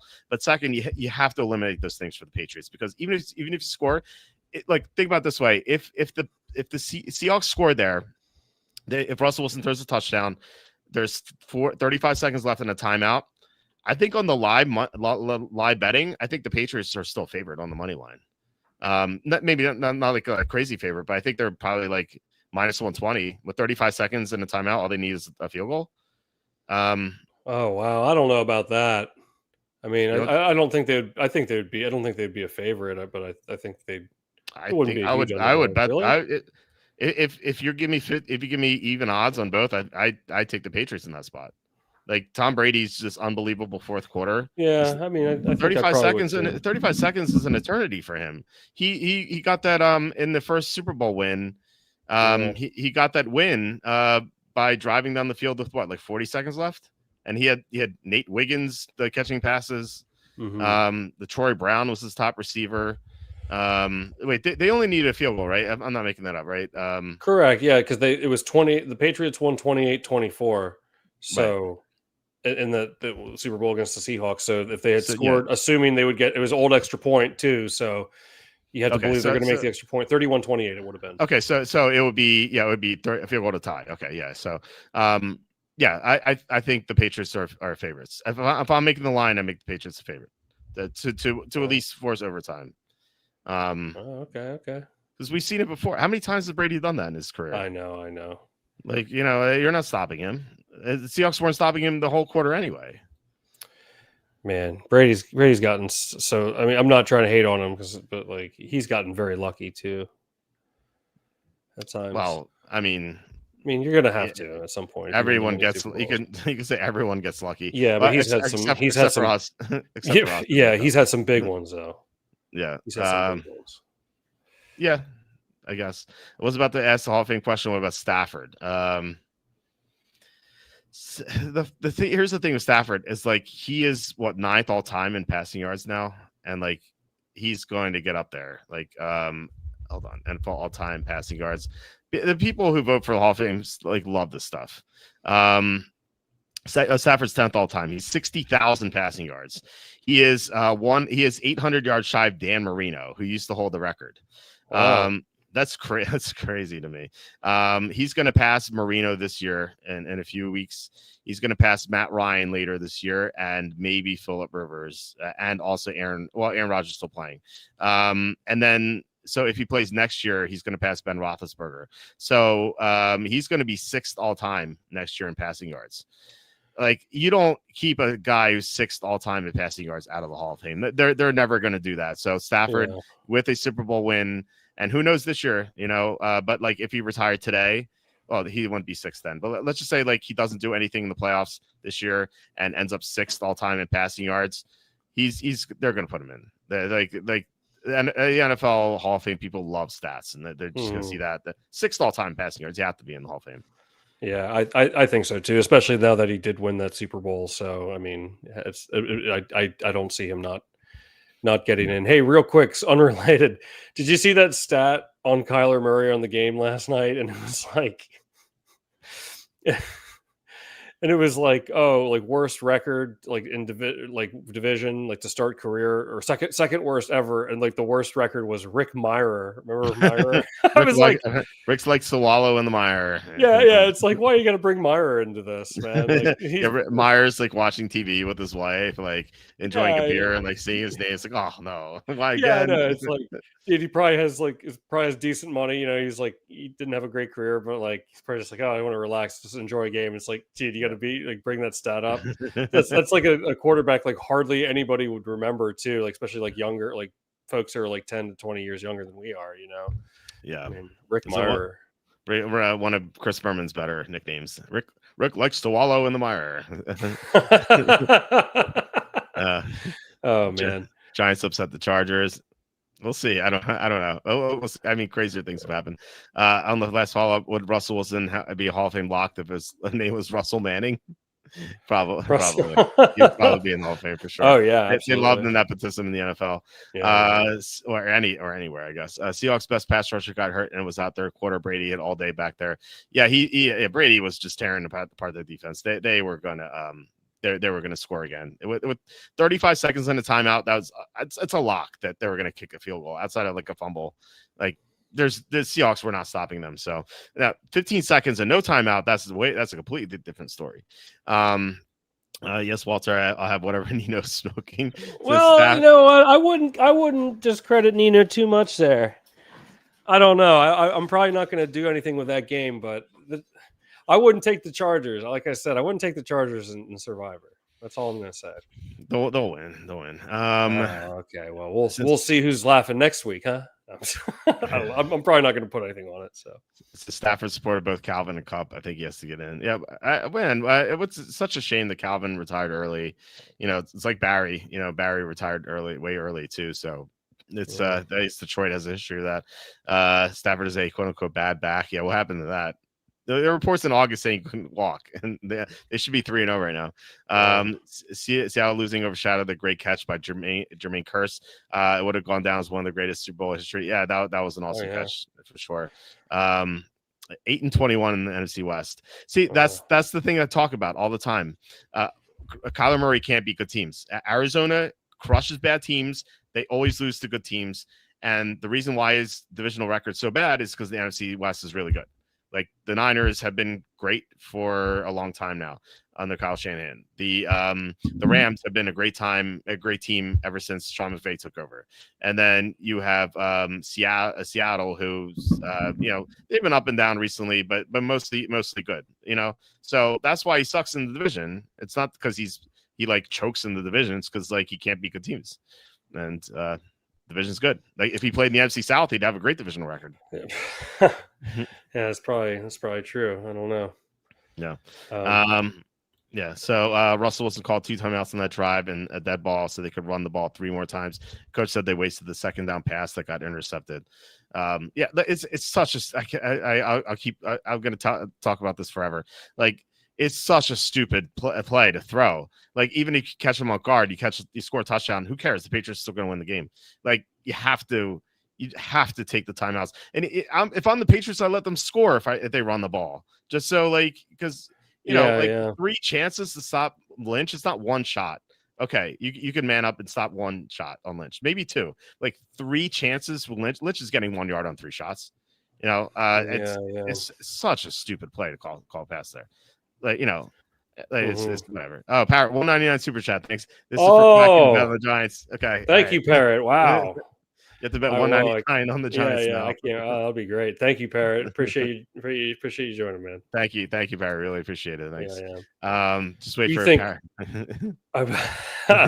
Hey, I'll tell you what. You think I'll never forget because I always go back and forth on Deflategate, that whole scandal. Yeah. I was like, do you think it actually helped them? And you're like, you're like, the 199 hold mic up. That's not the stakes here. Hey, Nino, thanks. Appreciate it. We got a good crowd tonight. Yeah, for sure. I appreciate you. Always guys. have a good crowd. Yeah. Oh yeah, I know. This is we got especially good tonight though. Love you guys. Thank you for showing up and hanging out. We love it. But I'll never forget what you said. I was like, do you really think that gave them an advantage? And you said, if it didn't give them an advantage, I don't think they would have done it. Yeah. But like, would it have really made that much of a difference? I mean, they Um, won like 45-14 or something, or no, I think it was like 42-7, wasn't it, against the Colts? yeah. Remember the Colts? The Colts upset the Broncos in the Battle of the Horses. Is Peyton Manning's that's the second year, right? Yeah. At Denver. Yeah, Was it 2014? This third year, wasn't it? yeah, it was. 2012 was his first year, right? Yeah, yeah. Yeah, 2011, yeah. Oh 2011 yeah, he missed all because yeah, Luck 2012 they drafted in lost. 2012. Yeah, 2012 was the Mile High Miracle. Mhm. Then 2013 they made the Super Bowl and lost to Seattle. In Yeah, 2014 they got upset. They were really good and they got upset by Andrew Luck and the Colts. yeah, Then the next year they won it all. yeah, yeah. So The year the worst Manning's worst year, they won it all. So funny how that happens. yeah, that is so funny, man. I'll never forget that. I'll never forget that Mile High Miracle, man. That Yeah, was I couldn't believe that. I can't believe the Ravens won the Super Bowl that year. yeah. That was a wild year. You think the blackout at the Super Bowl? Do you think there was like that was people have theories that was like orchestrated? It really did change the momentum of the game. It really did. It benefits the West Coast team because it's late. Like the East Coast team Yeah. is tired. They're probably going to bed. Some of them, at least. You know, in the middle of the Super Bowl. No, seriously. I mean, some people Yeah. do go to bed early, like 9 to 10. Like they have to get up early for Mhm. practice. So Yeah. they're not all night owls there. So like for Yeah, me, yeah. I'd be great. I'd be like, okay, I'm ready to go. Yeah. But yeah, it helped the West Coast team. So I don't know if it was done purpose. I don't know. Like that would be such a scandal. Like we talk about Deflategate as being the thing. Like the deflate of the football is like what if someone on the Niners turned out the power? Like that is that is way more blatant. Yeah, I Like mean, screw around with the stadium. I don't know. Like the Deflategate, I always thought they made too big a deal. I mean, how much different could it really be? I mean, I guess maybe I'm probably showing my ignorance. I guess. Yeah, I mean, no, I it agree with what goes you back to what said, but yeah, it like, goes back to what I said. If they didn't think it would benefit them, they wouldn't have done it. But we don't know how much it would have benefited them. But I imagine it was significant enough for them to do it because like why else? Like why would they risk like their whole legacy for it? So, yeah, we have I don't know. another super chat. Hey, Going to go $5. Thank you so much. Let's see. One, I'm drunk. Nice. I'm jealous. I don't drink during the football season, so that's just one of my rules. Two, I need the Tigers to make the playoffs. they took the Are lead they? in the division tonight. They blew the lead, and Cleveland was up by 1, but then they beat Cleveland yesterday. They were tied, and then Cleveland Wow. lost, and Detroit won tonight. So now they're back up by 1 with 2 more games to go, baby. It's I gonna be a was race. I was just gonna ask what the chances are, and you answered it. So thank you. I have a bet on the Tigers to win the World Series. I don't know why, but I do. Yeah. And hold on, actually want to see what this bet is because it is it's not that significant, but I think I had a boost for a baseball futures or something, and so I took the Tigers just because I saw they're doing well. It was nothing like there's no thought behind it. I just took it. So I don't think I win that much, but I think I win like a little bit. So I'm rooting for the Tigers. 3, I'll be yelling my lungs out at the Husky Ohio State game. Okay. Yeah, that'll be a fun one. And then 4, I need the Vikings by 3. Yes. Well, we could get to that game next actually because. Well, actually, I don't even know if it's is it whose turn is it even?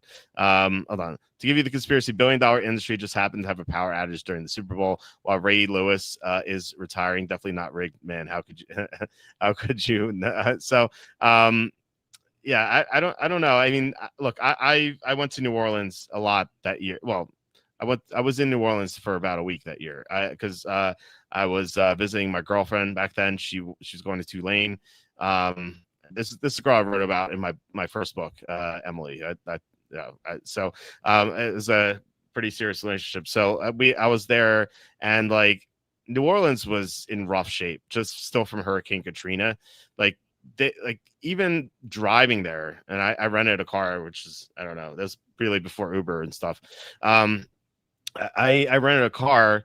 And I had so much trouble navigating. Like, first of all, there are like potholes everywhere. But second, they didn't have street signs on a lot of major streets. They just didn't have them because I guess they just blew away in the hurricane.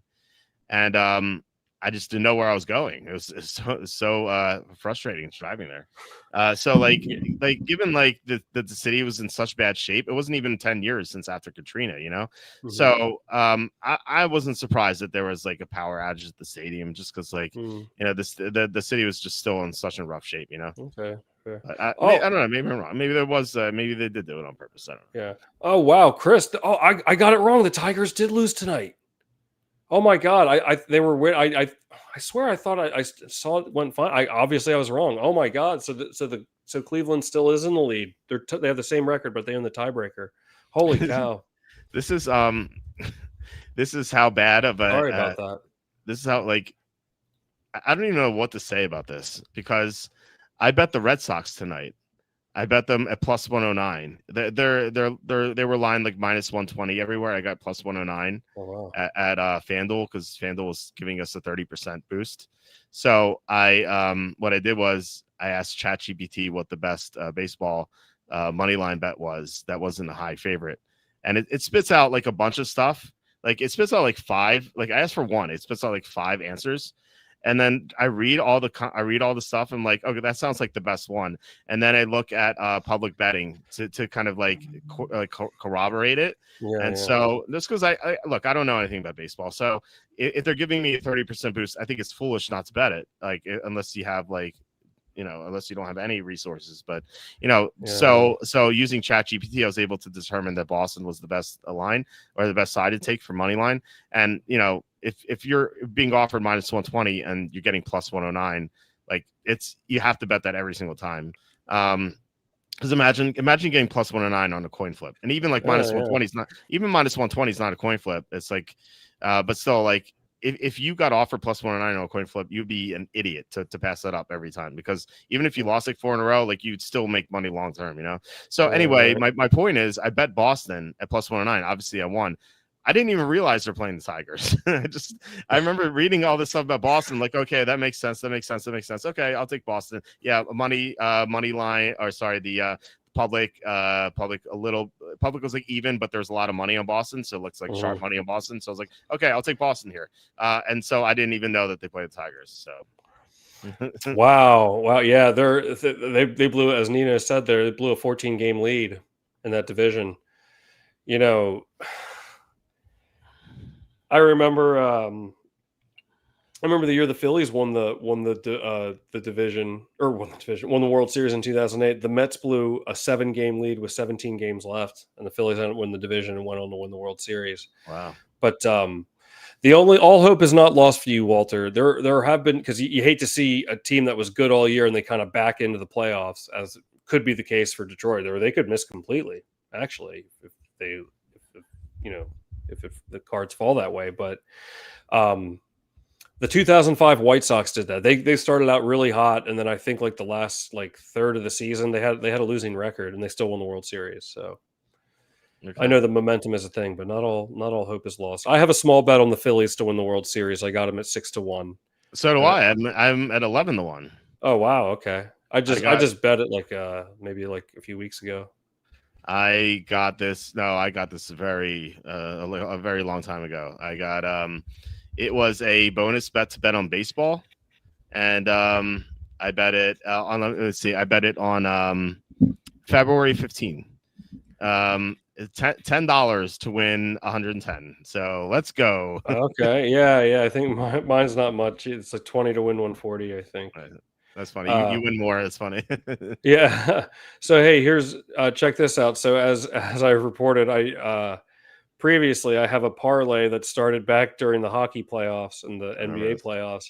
So I have the Bills at I bet $5 on the Carolina Hurricanes to win, SGA on the Thunder to over 31.5 points, and the Bills to win the Super Bowl. So I bet $5. I have the Bills at 40-1 to win the Super Bowl. So a $5 bet. My current cash out offer is $32.76.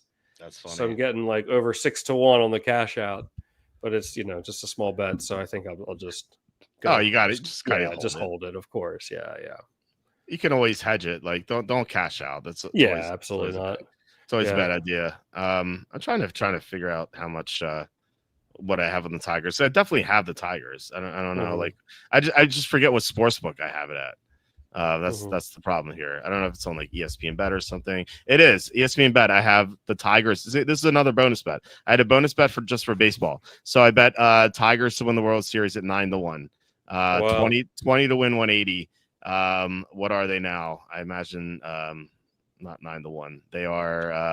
They're 20-1. So unlike the Phillies one, I got a bad number there. So what are you gonna do? It's a bonus bet. I didn't pay for it. So that's why I love these bonus bets and profit boosts. It's so sick. Like I just want to open up like multiple accounts and just like do it that way. Obviously, don't make the same picks on this multiple accounts, especially on the same IP address. I know people have gotten in trouble for that.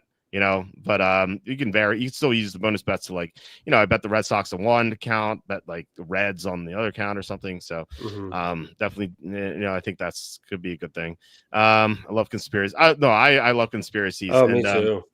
The old saying is, a conspiracy is really the news 6 months from now, just because they usually come true. Houston lost. Detroit needs to beat Houston if they lose to the Indians. Okay. Okay, well, that sounds exciting. Tigers led 3-1 late. Yeah, the Tigers led 3-0, didn't they? And then like the Red Sox scored one run every inning. I think that's what happened. Just I think it is too. Yeah, I just looked at it. Yeah, I saw the final score, and so I was happy that the Red Sox won. So, all right, we what was the last game we talked about? We talked about wow, that seems like an hour ago. Yeah, I know. Sorry, we got off on tangent, but the people know what they're getting when they come on here. That's right. So I brought up Denver, and we decided Denver was a definite. So we have two definites now in Green Bay and Denver, and then our maybes so far are Indianapolis, Baltimore, and Tennessee. So you are up next. Where are we going with this next game? I like the Eagles here. Now, don't get it twisted. I really do like this Bucs team. I love Baker Mayfield. I've always been a big fan of his. I just love the way he plays. I know you're kind of low on the Bucs, or you have been historically in recent history, but I really think this Bucs team is good. But at the same time, it's like they really stole all three of their games. All three of their wins rather.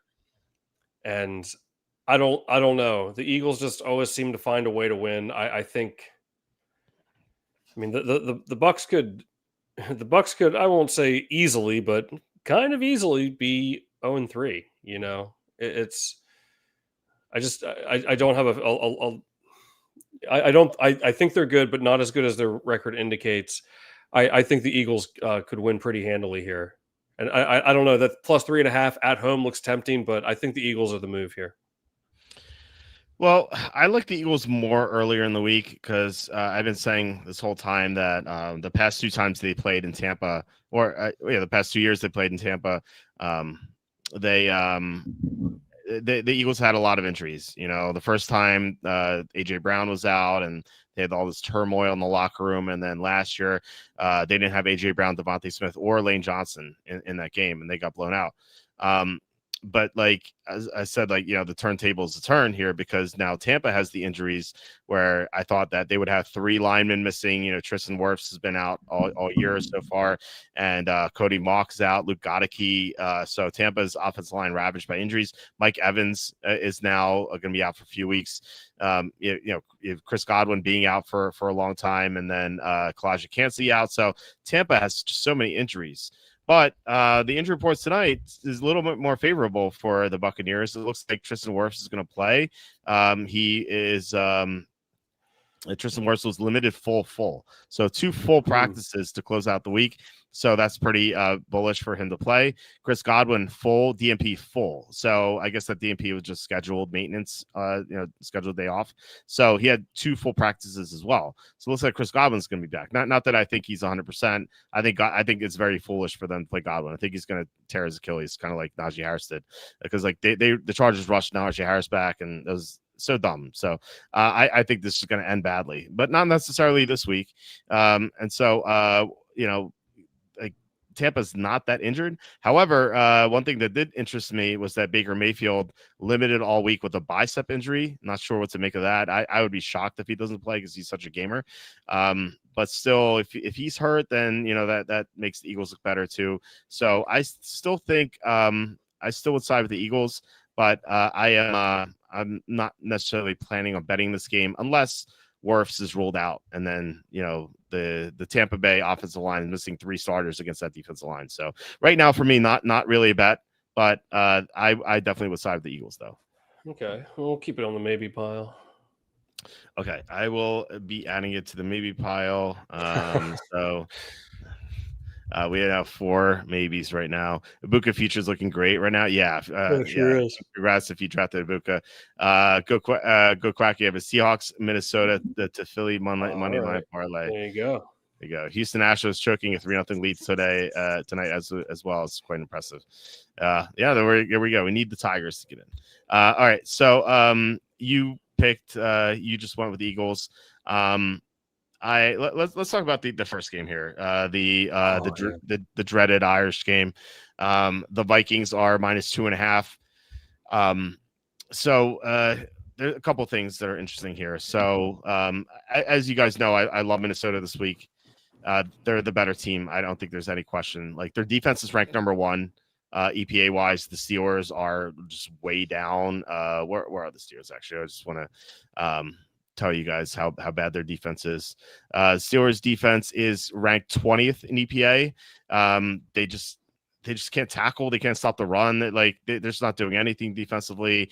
I know they're going to get Joey Porter Jr. back, but it's not like he's played well either. So Alex Highsmith's out again for the Steelers. So it's only TJ Watt, no one else. Like, even Cam Hayward doesn't look like he's the Cam Hayward of old. And, he's an older player. So it's not too surprising. And the Steelers can't block either. So that's going to be a big issue. The Vikings have Carson Wentz now, who is, automatically better than JJ McCarthy, who's like JJ McCarthy. And I mentioned this last night. JJ McCarthy is among the 33 qualifiers for quarterbacks this year, qualifying being 48 snaps or more. JJ McCarthy out of 33 quarterbacks is 33rd in EPA. He is the worst quarterback we've seen this year out of all qualifiers. Now, Carson Wentz hasn't qualified yet, but he definitely looked better last week. Now, granted, against a bad defense, but still, McCarthy did play against the Bears, who also have a bad defense. Given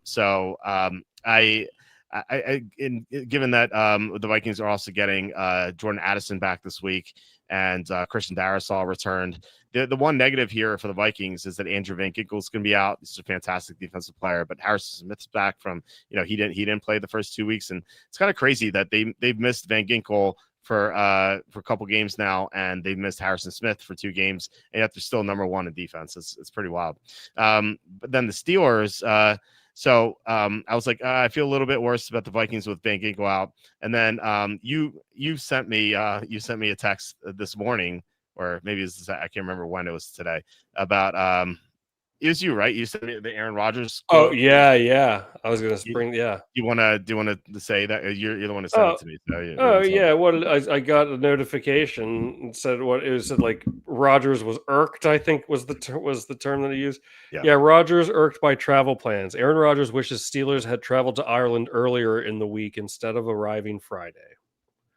Yeah, so here we go again. Aaron Rodgers just a mess overseas. He lost. He got destroyed by the Vikings last year, and it was 2 or 3 years ago. 22 when the Packers lost to the Giants. Yeah, they were 9.5 point favorites. Yeah, or something? They're big favorites, and they lost. Yeah, they lost outright to the Giants, like the crappy Giants. They lost outright. So Rodgers has not done well overseas, whereas the Vikings have. So. That has to be an advantage too in itself. So I like the Vikings quite a bit. The only thing I would say negatively for the Vikings outside of Van Ginkel is that international games can be wonky, and plus I don't support them, so I'm not going to be watching in the first half. So what if I did a live stream and I'll be like, this is I'll appear in your stead. Okay, dude, if you want to do live stream for the game, go ahead. I'll give you the credentials. Want to do it? Sure. Yeah, and then I'll watch the game and I'll comment along and stuff, and then I'll watch it. Yeah, I'll watch and then I'll the Walter Football Channel live broadcast, and I don't know if I even want to get up. I had such a long couple weeks at work. I'm so tired. I don't even know if I'm going to be up to watch it this time. I don't mind it though, because then you get football like all day long. Yeah, but you have But to wake up. If you're on the West Coast, you have to wake up 6:30 a.m. that's very true, to do man. your fantasy lineup. Like Yeah, you imagine got to playing be fantasy dedicated. football. Yeah, imagine playing fantasy football. You're on the West Coast 7 times this year. You have to wake up like 6:20 a.m. to set your lineup. There's some like soccer mom type, like for these 6:30 games out in California, like we make bacon, egg, and cheese biscuits for the tailgate and breakfast. There's someone out there doing that, right? I can't Yeah, stand it's people who wake awesome. up that early, man. This bothers Yeah. me. No, man, I like to wake up early. I like to It's- wake up early. Not so much lately. I've needed my sleep, but a lot of times I wake up at like 6 or something. I go to bed at 6. I I know, yeah. I go to bed at 6. I wake up at 10 a.m. ish. The stock market's going. I have to wake up. I woke up today. It was 9:45. I'm like, oh, let me check some of my puts. Yeah. So especially if you're doing earnings, if you're playing earnings, like doing either calls or puts on earnings, like you're like that is like so intense. Like you wake up, oh my god, am I way up or way down? Like what is going on here? So Yeah. Um Quacky Cast. by the way, yeah, hey, what's up, Robot Clock? Yeah, hey, that URG stock that I told you about, I have I bought it Yes. at 130. It's up to 175 now. Oh, nice. Does that have Yeah. options? It doesn't. It doesn't, That unfortunately. Yeah. sucks. Yeah, I think I'm gonna hold that one for a little bit. I'm kind of it's been pretty much up since I got it a few weeks ago, so I don't have that much, but I've been trying to just like put in orders for like I don't know 5 to 10 cents lower than it opens each day. Like sometimes it'll get there, but it's kind of been going straight up the last week. Right. Oh, by the way, GameStop call options are very highly priced next week. Something must be going on because they're higher than usual. And yeah, GameStop had a good week. It's up to like 26.50 or 26.60. Do you have any shares of GameStop? No, not anymore. Okay, because they're giving out $32 warrants for each 10 shares you have. So for every 10 shares you have, you're getting a warrant. For your warrant. arrest. Yes. It's a warrant to be able to buy shares of GameStop at $32, which is like, Okay. wait a second, the stock is only 26. Why would you buy it at 32? Oh, Well, interesting. yeah, maybe we would assume it's gonna be higher than 32, right? So Right. Okay. yeah. Plus, you can Interesting. sell the warrants too and stuff. So, yeah, like that's they're gonna be issued soon. So, it's just a heads up for anyone. Anyway, Okay. it's not gonna be a stock podcast, but Yeah, anyway, we can do another one next summer. But, right. so wait, hold on. But before we get to some of these comments, where do you stand on this game? Is this like definite, or maybe you're not interested? I like the Vikings a good bit. I'm like maybe leaning towards yes. Okay. I'm not really bothered that it's the early game. I mean, I'm gonna put it. Steelers could easily be 0-3, man. Oh yeah. You know. Oh yeah, and against bad teams too. Like, well, Seattle maybe not a bad team, but the other two teams, the Jets and the Patriots, like they almost lost. They should have lost those games. Well, they should have lost to New England. They got outgained by 160 yards. They only lost. They only won because of the fumbles. The Jets game was like a 50-50 game. Could have gone either way. So yeah, they could easily be on 3 right now. And if they were 0-3, this line would be way above 2.5. It would be like 4.5, maybe 5. Let's put them on. Let's put them on. All right. I was about to say I put them on top of the maybe pile, but I will I'll put them as our third definite. So some of these comments, apparently the Aurora Snomo applies for baseball too. Indians, Tigers, and Astros. Oh my, yeah. Hold on. And the Vikings signed Daniel Jones. Those MVP odds would be very juicy. Yeah, that's true. Daniel Jones 41 to an MVP. See, I think Jonathan Taylor is the MVP of that team. That's like the only problem I have with that bet is like I feel like Taylor is just going to take away some of the MVP votes of that game from Daniel Jones. He's been so good. What's the odds for most improved player? I don't know if they have odds for most improved. Oh, really? Do they? I don't know. A comeback player of the year probably, but that's what I meant. But I don't know if they have odds for that either. I don't know. Okay. Maybe I'm sure some books does, but Brian Flores killed Rodgers in the last game overseas versus the Jets. Yeah, he really did. So I think you're going to see the same thing. As an older guy, I wake up early even when I don't want to. Same here. I usually beat my alarm actually. Yeah, sometimes, yeah. Most days I do, and my alarm's usually set like at the latest at like 7. Okay, I set my alarms at 10:35 and 10:51, just in Oh wow. case. Yeah. Okay. I'm very on the Vikings. Did you see Tomlin's comments on Anthony Richardson to keep him in the game so Flacco wouldn't play? This to JJ and basically complaint once it's starting. Okay, yeah, Oh wow. that's pretty good. I heard NFL made both teams go overseas on the same day now. Is that true? I didn't hear Oh, about that. I never heard anything like that. I wasn't searching for that though. Yeah, I'm not saying you're wrong. Yeah, I didn't yeah. hear anything. I'm not sure either. Okay. Thanks for hanging there, Randy. Yeah, for sure. Randy Poss, yeah. Yeah. Instead of Randy Um, Moss. You know, speaking of Randy Moss, you know what? I always think about this. What remember in that playoff game against the Packers when Randy Moss caught that touchdown pass and he the pretends moon. to moon the fans. Yeah.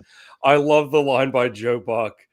He goes, that is a disgusting act by Randy Moss. It's like, no, it's not. But I think just like Yeah. in the moment, like Joe Buck felt like he had to say something, and it Yeah. just kind of manifested itself in like in those words. Like, but like I love the way he like stammers. He says that twice. That is a disgusting. It's like it's not a He's disgusting such act. a tool, Joe Buck. Yeah. Like the line is, and there's a full moon in Green Bay. Like Yeah, that's yeah, what you yeah. say. You know. Well, you know that there's actually a backstory behind this. I actually saw it was a clip of like Randy Moss telling the story where because like the Packers had like the Wisconsin University or University of Wisconsin like marching band I guess plays like their halftime shows, Mhm. and I can't for the Packers halftime shows or at least did at one point, and like I can't remember if Randy Moss like the Vikings were coming in like on the team bus when they played in the regular season because the Packers beat them twice in that regular season 34-31 both games I remember, and then the Vikings beat them in that playoff game. But I guess Mhm. the like people from the band like they were mooning Randy Moss or like they were mooning the team I when see. they like came in and then they lost the game. And it might have been after they lost too. So it was like rubbing it in. So that's why Randy Moss made that little that did the mooning. According to him, I thought that was a pretty interesting little anecdote there. That's pretty funny. I didn't know about that. So Yeah. Well, Joe Buck is yeah. You know, I think Joe Buck is all right. I know a lot of people don't like him. I mean, he's condescending at yeah. times, but not like Bob Costas. Oh God. I can't. House is the worst. Yeah, he's so condescending. Oh, I think that's probably a common opinion. But Joe Buck does have one of my favorite calls of all time. I will Miracle, say. Minneapolis Miracle. Oh my god. Yeah. I still contend that's a play to the Minneapolis Miracle. Like Diggs' momentum was carrying him out of bounds. So Yeah. like there still would have been time on the clock, and what would that have been like a 54-yard field goal indoors? I think it Mhm. would have been around like they still could have won that game without that happening. I mean, still it's an amazing play, but Yeah. just the way like the cadence of the pass is caught, Diggs sideline touchdown, Vikings win it. Like it's just like the pacing and the cadence of it was, and like there's just like pure excitement in his voice too. And like I don't know, you don't hear him do that very often. I like Yeah. to hear like the really genuine reactions. Yeah. I don't think he's a bad announcer. Mhm. I just don't like him, just Yeah. personally, but whatever. Yeah, I Um mean, he's a personality. He seems very full of himself to me, but I don't dislike him. And like, that's I only know the version of him that I see on TV. So I'm not trying to throw shade. Like I don't mind a game. Like it's funny. Like people really get annoyed at certain announcers, and there's some that I don't like. But like I loved Chris and Al. I love Mike Tirico too. But yeah. like Chris and Al, I look forward to that. Joe and Troy, I always thought that they were a good combo. Collinsworth, I like Collinsworth, but he's like a meme now. It's kind of worn out. Even Al Michaels is like I'm not saying not phoning it in. That's the wrong way to put it, but like just like slightly unhinged. I don't know. I think he's just like over it sometimes, but I still love him. He's one of my favorite announcers, Al Michaels. Well, and then no one you mentioned beats Kevin Riley and Herm Edwards. Oh god. Maurice Drew Jones with a carry against my Philadelphia Eagles. Hey Herm, what do you think about this play? Let's go to commercials. I remember Herm Miller was like this must have been like 2009 or 2010, and I happened to be watching a preseason game with my uncle, and a preseason game, Eagles line up for the potentially game-winning field goal attempt, and they missed it, and like the game was over. Like they were either going to win it or lose it on that field goal. It was like a 1-point game, and Herm Edwards after the miss, he's like, he'll make that in the regular season. It's like, if he couldn't make it in the preseason, why would he make it in the regular season? Like, in his defense, but I think he did say like, well, he'll have different offensive linemen in there or something. But it wasn't blocked. I don't know. Whatever. But I just thought that was so funny. It's like, why do you think you'd make it later if you didn't make it in the preseason? Right. And then they had Don Tollefson, the Eagles preseason broadcasting. Do you remember Don Tollefson? What he said about Nnamdi Asomugha? For some reason, he was like, young women all over the Delaware Valley will be lining up to cook and clean for Nnamdi Asomugha.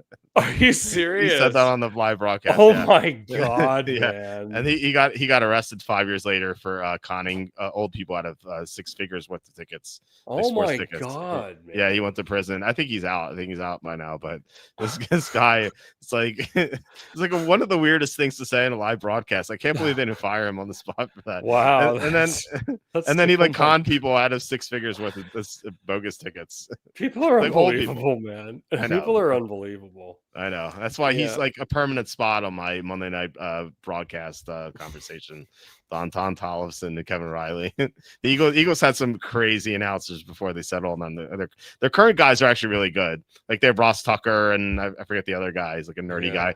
But like the announcers they had like between 2008 and like 2014, it's just wild. It's like wild listening. They have like Herm Edwards. Like Kevin Riley would always speak over Herm Edwards. Like Edwards would say one thing and then Riley would just like speak over him, just like not let him talk.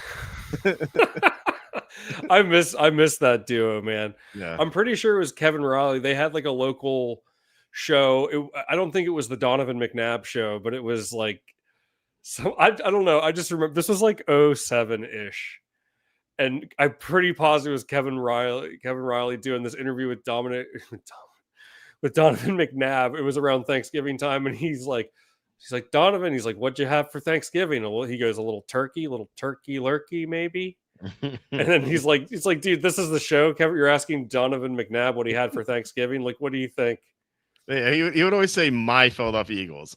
My Philadelphia Eagles. Yeah, Like it's such a weird thing. Just like a fan that like won a gig to be the broadcaster. It's so weird. So strange. Like where'd they get these guys?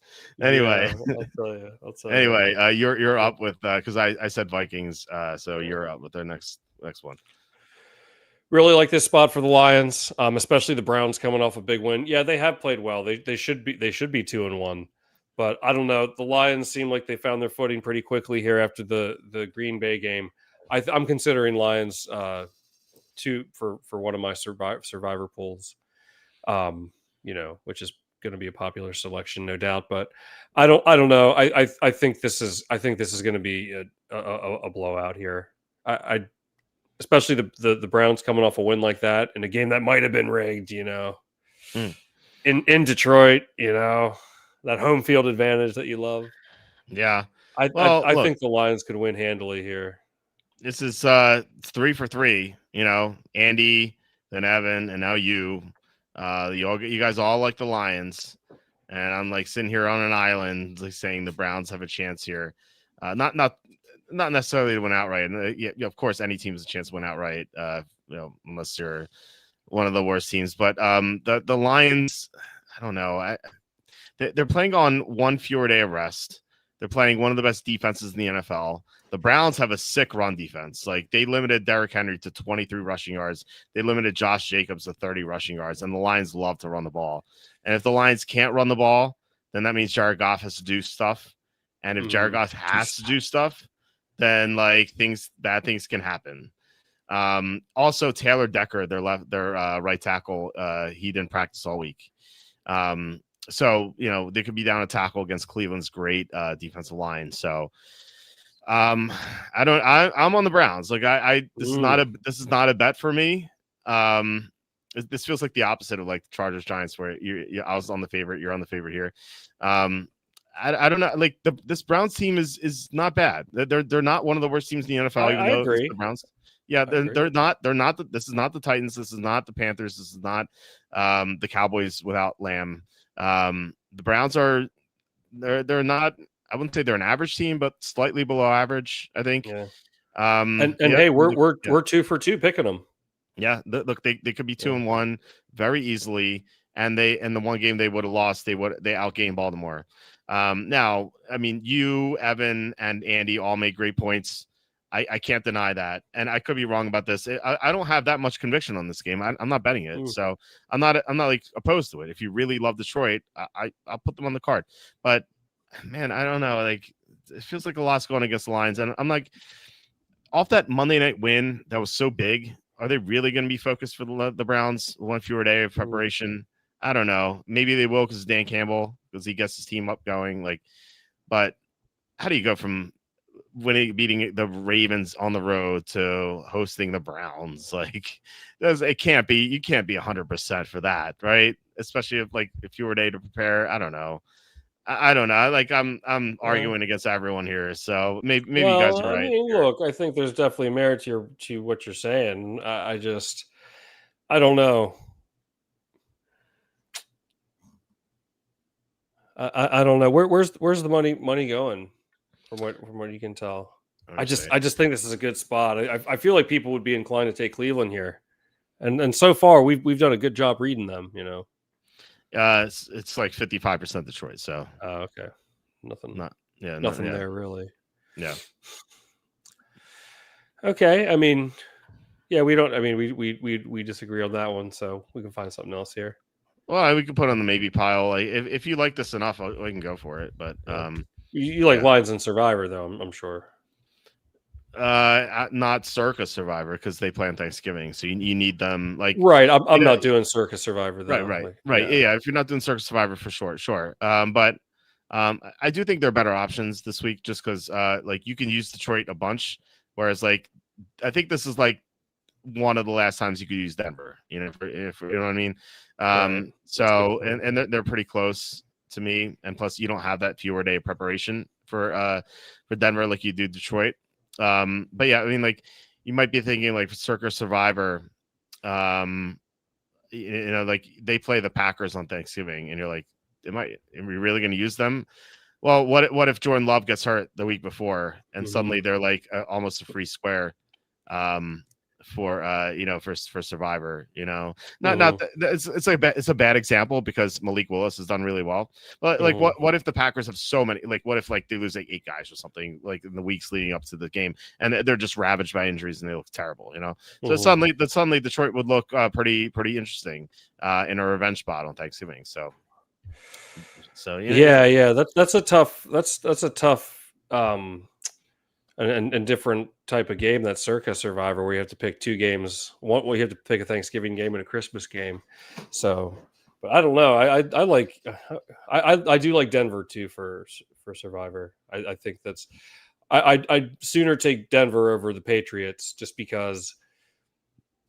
I mean, I really actually like the Patriots in the spot. Sorry, I didn't mean to jump to another one, but that what if? I mean, like, the Panthers have.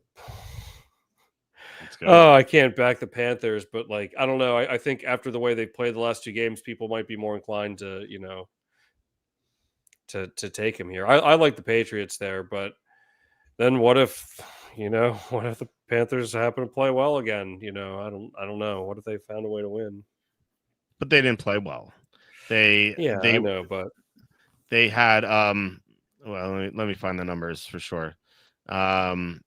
They were outgained 332 to 224 in total yards. They were outgained 5.0 to 4.1 yards per play. They had 224 yards of offense. Like, they didn't play well. Atlanta just showed up drunk. Not drunk necessarily, like hungover from the night before. Like, it's not a good team. They went into Jacksonville, got blown out. They hosted Arizona. They were getting blown out. And then Arizona fell asleep at the wheel. No, they didn't host Arizona. It was at Arizona, right? No, they were still down 27-3 against Arizona. Arizona just crapped the bed at the end of the game. Like, they just stopped trying. And Carolina had a lucky cover, but in 2 of the 3 games this year, they were getting blown out in the second half. And now they visit a team that just outgained the Steelers by 160 yards. The Patriots, if they didn't fumble those, forget, like, if they fumbled 2 times instead of 4, like, they probably won that game. And then we're looking at the Patriots, it's being 2-1, just a little differently than 1-2 right now. And then maybe that line is 6 or 6.5 instead of 5.5. You know what I mean? I think Panthers are garbage. And on top of that, they have some injuries, which I found interesting. So this is kind of I'll go from like most unknown to most prominent. DJ Wanham and Patrick Jones are out. They're two of their edge rushers. DJ Wanham leads the Panthers in pressures with 9. So he's out. Like, and people don't know who he is, but like that's a big deal. And remember late last year when they started playing a little bit better defensively, that's when Wanham came back from injury. He was out weeks 1 to 9, and then he came back week 10, and that's like when they started playing better defensively. So now he's out. So that's a big deal. They're still missing 2 interior linemen, Austin Corbett, Robert Hunt. So that's a problem. And then Chuba Hubbard. So full limited, with a calf injury. I assume he's going to play. But the one that sticks out to me is Teteroa McMillan, their first-round rookie receiver, DMP limited with a calf. It's a soft tissue injury. I assume he's going to play, but a calf can just act up at any point. And like, what if he's knocked out in the second quarter just because of that? So that makes if I'm back in Carolina here, I'd be really worried about that. So a lot of reasons to take the Patriots. They're probably going to be in my card. Okay. So how strong do you feel about them? Yeah, geez, I like them too now. The only thing is that's 4 favorites for us. Wow. Well, I said this. Evan had the same trepidation last night with like. Oh, was it all the same picks? No. I mean with favorites, because we took 4 favorites and an underdog. So I was like, if you think about it this way, all the favorites this week are in great spots. Now you may argue Chargers aren't, but like outside of that, think about the favorites this week, for example. Let's just go down the list here. The Vikings on an international stage. Not like let's talk big favorites. So you have Eagles with Tampa being really banged up potentially. We'll get to Bills later. Patriots coming off a loss of those fumbles. Panthers coming off that 30-0 win. Like, great spot for the Patriots. Not so much Lions, but Chargers I discussed. We have the Ravens, for example. The Chiefs just have not looked good. The Packers coming off a loss. They're going to be up for this game. Micah Parsons' revenge, whatnot. Broncos, they're 1-2, coming off 2 losses. They're going to be up for this game. It's not like sometimes you have all the best teams being favored by a lot, and they're coming off wins and like maybe blowout wins, and so they're not in a great spot. But it seems like almost every team that's favored by a significant amount is in a good spot this week. So I don't think it's a necessarily bad thing to be on all favorites. And I last year, favorites covered at an insane rate last year. Favorites, they really did. Favorites in 2024 were not insane, but like 147 to 132 against the spread. That's almost 53%. So it's not like a bad thing to just be in all favorites. Like it's a bad thing to be on favorites who are in bad spots and are favored by a lot, but that's not the case here. Okay. Yeah. Okay. Let's put Patriots on. Okay. That is our 4th definite. So we may not even need these maybes. Made a couple comments here. First moon landing. That was Moss. They scored 50 on the Bears to beating the Ravens. So the Lions. Walt, unders to the Lions running backs. Yeah, I think David Montgomery under is the best one. Under 49.5 for Montgomery. I already bet that. So Walt, so Lions scored 13 on the Packers with a new OC. Are the Browns defense better than the Packers? I'm asking to see what you think the Lions would score. I think it'll be a low scoring game. Yeah. Defensively, EPA wise, let's see. The Packers are number 2. Vikings are number 1. Why are the Browns 17? Why would that be the case? I guess because they played the Ravens, and that's so strange. That doesn't seem right to me. But no, anyway, what is the total on the game? Let's look for a second here. The total on Detroit Cleveland is 44.5. So they're saying Vegas is saying this is going to be like a 27-17 game. So the Detroit, I assume that their over under point total is 26.5 or 27.5. I'll take the under. I think they'll score like 23 or so. I think that's a fair number. Like if this game's like 23-13, 23-16, something like that, maybe 23-10, Detroit covering that way. Or 24-10. Like I think they'll score like low to mid 20s. I think that's kind of fair. Yeah, and Travis Etienne or Deebo Samuel for fantasy. I think I would go Etienne, given that Samuel has a backup quarterback. Yeah, I would go Etienne. It's kind of close, but Etienne. Okay, so you brought up Patriots, right? So let's talk about the potential free square this week. And it's not like a free square; it's like a free triangle. So it's not like that significant, but there is a line discrepancy in this Redskins Falcons game. The line in the contest is one. It's okay. Redskins -1. The line in real life is -2.5, and that's because of the news that Jane Daniels is out and Terry McLaurin's out too. So you're gonna Jane Daniels and McLaurin are out, and the line is Washington -2. No, Atlanta's -2.5. Oh, okay. Yeah, that'd be okay. Sorry, I got weird. confused. Jeez, first day on the new brain. Sorry. So no, it's so we have a 3.5 point line move here. Now it's not across any key numbers. If it was across a key number, then I would be more interested in definitely putting them on the card, because I already like Atlanta, because Atlanta got embarrassed. You know, this is the other side of the coin of that Carolina-Atlanta game that we just discussed. Carolina, like Atlanta, they lost 30-0, but they were a no-show, and yet they still outgained Carolina. Their defense has been really good this year. I believe their defense is top 10 in EPA. Yeah, their defense is number 8 in EPA. So like really impressive defense by the Falcons, who've improved their pass rush, and their secondary looks really good. Now AJ Terrell's out, but you know, I think that kind of is a wash with McLaurin out too.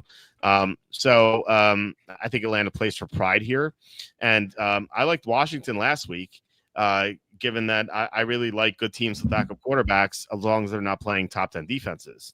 And the Raiders definitely not a top 10 defense. They can't stop anything. But the Falcons have a top 10 defense. And so this is going to be a lot tougher for Mariota, especially without McLaurin. So I like Atlanta a lot here, like playing for pride, disrespected. You know, everyone's, I believe the money is in Washington too. You know, and now they're -2.5, but they're 1 in the contest. Atlanta's +1. Again, it's not a big deal, but when you get to these sort of like low line games, the 1s and the 2s definitely matter a lot more. Based on the past results, there is looks like a 6.9% difference between +1 and -2.5. So if you're just pretend you're flipping a coin between Atlanta and Washington, like that, because that's really what it is, right? Because if you have no conviction on the game, you're like, okay, who do I take? You know, if you're just like happen to have a free play, you just flip a coin, right? It's 50-50. But if you're getting the difference between +1 and -2.5 is 6%, instead of 50-50, it's 56-44. And so you're getting 56% chance on Atlanta here with the favorable number at +1. So yeah, I Atlanta's definitely under consideration for me in the card, just because of the line move, and like I said, I also like Atlanta too. So it's not just playing the number. I think Atlanta's the right side. What do you think about this game? No, I like it too. I think I think Atlanta's really going to bounce back. I know it was a horrible showing last week, but I still am as you know, a big Michael Penix fan. I mean, even after last week's performance, I think they have to bounce back here. We saw their defense play very solid against the Vikings. I mean, I think this is a team I really like coming into the season. And with the line value we're getting, yeah, I'd be open to. I'd like him in this spot too at this line coming off such a bad loss. Mm-hmm. I wonder Yeah. if they were kind of checked out. You know how we always like those blowout losses where sometimes teams are checked out, like already kind of thinking to the next game. I don't know. Yeah. I mean, look, Andy said this. I'm quoting Andy.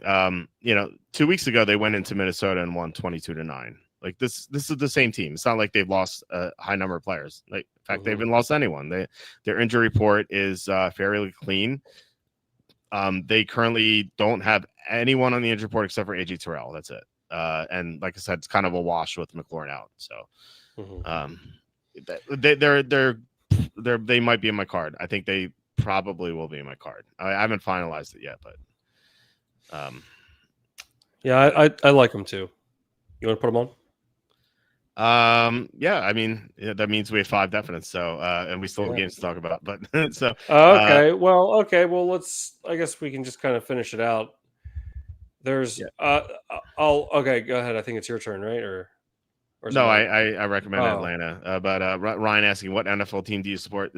I get this question all the time, and I say the team I like is the team I'm betting on. I don't support any team. Well, when I was a kid, I liked the Eagles. Only because I grew up in Philly, and wanted to support the local team, and whoever all my friends were Eagles fans. There was an occasional Black Swan, I guess, or Black Sheep, I guess, where one of my friends, Paul, he loved the Buccaneers for some reason, and he wasn't from Tampa. He grew up here too. He just loved the Buccaneers. I don't know why, but he did. And so but most of my friends like the Eagles, and I just wanted to cheer for them. But once I started running the site, I decided to just be unbiased, and I always thought that if the Eagles win, what does it matter? Unless I have money on them, it doesn't really affect me. Right. So I don't know. I get that people root for teams. It's a release. It's fun. It's a hobby. I can understand it. But for me, it's like, I don't know. I want, if a team wins, I don't want to profit off of it, like money wise. Yeah. The thing about being a fan, it's really, this is going to sound strange maybe, but it's not really about winning. It's about losing. I mean, look, don't get it twisted. Like I've seen my teams win some championships. I've seen the Penguins win 3 in my lifetime. I've seen the Packers win 2 in my lifetime, but like at the end of the day, like, especially like Green Bay, I mean, all the sports, like I remember the heartbreaking losses more than like when they did win. But look, let's not get it twisted. I have some great memories from like when Green Bay won the Super Bowl, like especially with Rodgers that year. Yeah. In 2010. I'll never forget this with you. I think about this like more often than you'd think. Remember Tramon Williams? That's a good Joe Buck call too. That's a great Joe Buck. Yeah, because I had like 200 on Green Bay the year they won the Super Bowl in Atlanta. Yeah. Atlanta was the 1 seed, and they won. It was like 48-21 or something like that, or 48-24. They absolutely crushed them. And they were up by 7, and they were trying to get in the field goal range right at the end of the first half. And Matt Ryan threw a pick 6 to Tramon Williams.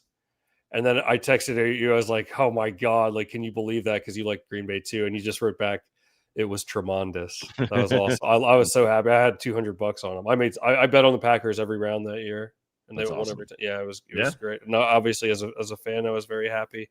Yeah. But that was another great call by Joe Buck. Tramon Williams, he may go. They tried to bite off more yardage, and they just got burned. That's a great call. That's a great Joe Buck call. That was a dagger. The game was over right there. And it took all the wind out of Atlanta sails. It was at that point I knew Green Bay was going to win the Super Bowl that year. Yeah, it was a good call, but it wasn't tremendous. So, I feel like you could have gone that route too. So maybe I should try my hand. That's true. Yeah, exactly. Like George Costanza. You ever watch? I don't know if you ever watched Seinfeld, but the one episode where Costanza is trying to figure out what to do. He's like, maybe I could be a sports announcer. Oh yeah. He's like, they make those interesting comments. Like, they give those jobs to ex-ball players and people in broadcasting. Yeah, that's Oh a good man, one. That's a so good good. one. Okay, Panic. So this I love this. Like this makes me more bullish on Atlanta. Personally, Panic scares me the way he played against the Panthers. Yeah, look, he was horrible. He could have thrown 5 interceptions. He was terrible. He's currently ranked Yeah. 32nd out of all quarterbacks in EPA. But just keep this in the back of your mind, or I guess front of your mind if you're going to bet this. But like Penix was good enough to beat Tampa in week 1. In fact, field goal missed, they go to overtime, or if Hodge looks for the ball, they win. So he was good enough to beat Tampa. He was good enough to beat Minnesota in Minnesota. Not that he did all that much in that game, but like the fact that they went into Minnesota and won 22-9, a team that is much better. Well, not to say much better, a team that I would say is, I think, definitely slightly better than a Washington team with no Mariota and no McLaurin. You could argue it, I guess. Maybe it's close, but they still won 22-9 on the road. So I don't think you need to be scared. It's kind of like reminds me of the old stock market saying, buy when there's panic. Like this is kind of like the panic meter on Penix is astronomical. Yeah, Like that's what I'm saying. yeah, so I think it's a good strategy to take him here. What WNBA teams do you support? Oh, yeah. I like the Seattle Storm. I imagine it's all of them. Walter likes the Minnesota Lynx, he said. Is that true? Which Which is the one with that Paige Bucher's girl? Is that Minnesota? I don't know what team. I mean, I know the name, but I don't know what team. I can't remember what team she's on. I don't know either. Phoenix, you like the Phoenix Mercury? You like them? That's the Brittany Grinder guy who's on the team. I think Griner's on there still. I mean, Griner was on there at one point for a while. Yeah, I don't know. The LA Sparks. Lisa Leslie played on the LA Sparks. Was Sue Bird still in the league? Is that the granddaughter of Larry Bird? Yeah. No, I don't think they were related, were they?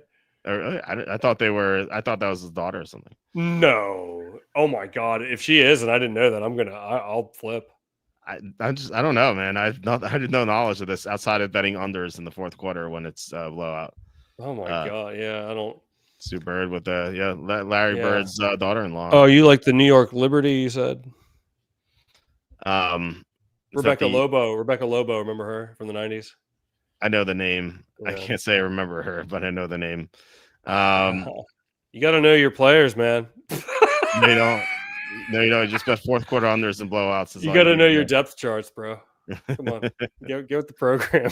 No, honestly, I think there's a lot of money to be made out there if you have the inside info, like especially on like DFS, where like people will just enter just to get action, and like if you have like the knowledge of like who's good or who's going to be good or like who's injured. I bet people clean up on that. I bet there's like 5 people out there just clean up on the DFS contest. I imagine like if you look at the results of the WNBA DFS contest, it's gonna be like the same 5 people winning all the time. I wouldn't doubt it. Yeah, Cheryl Miller. Yeah.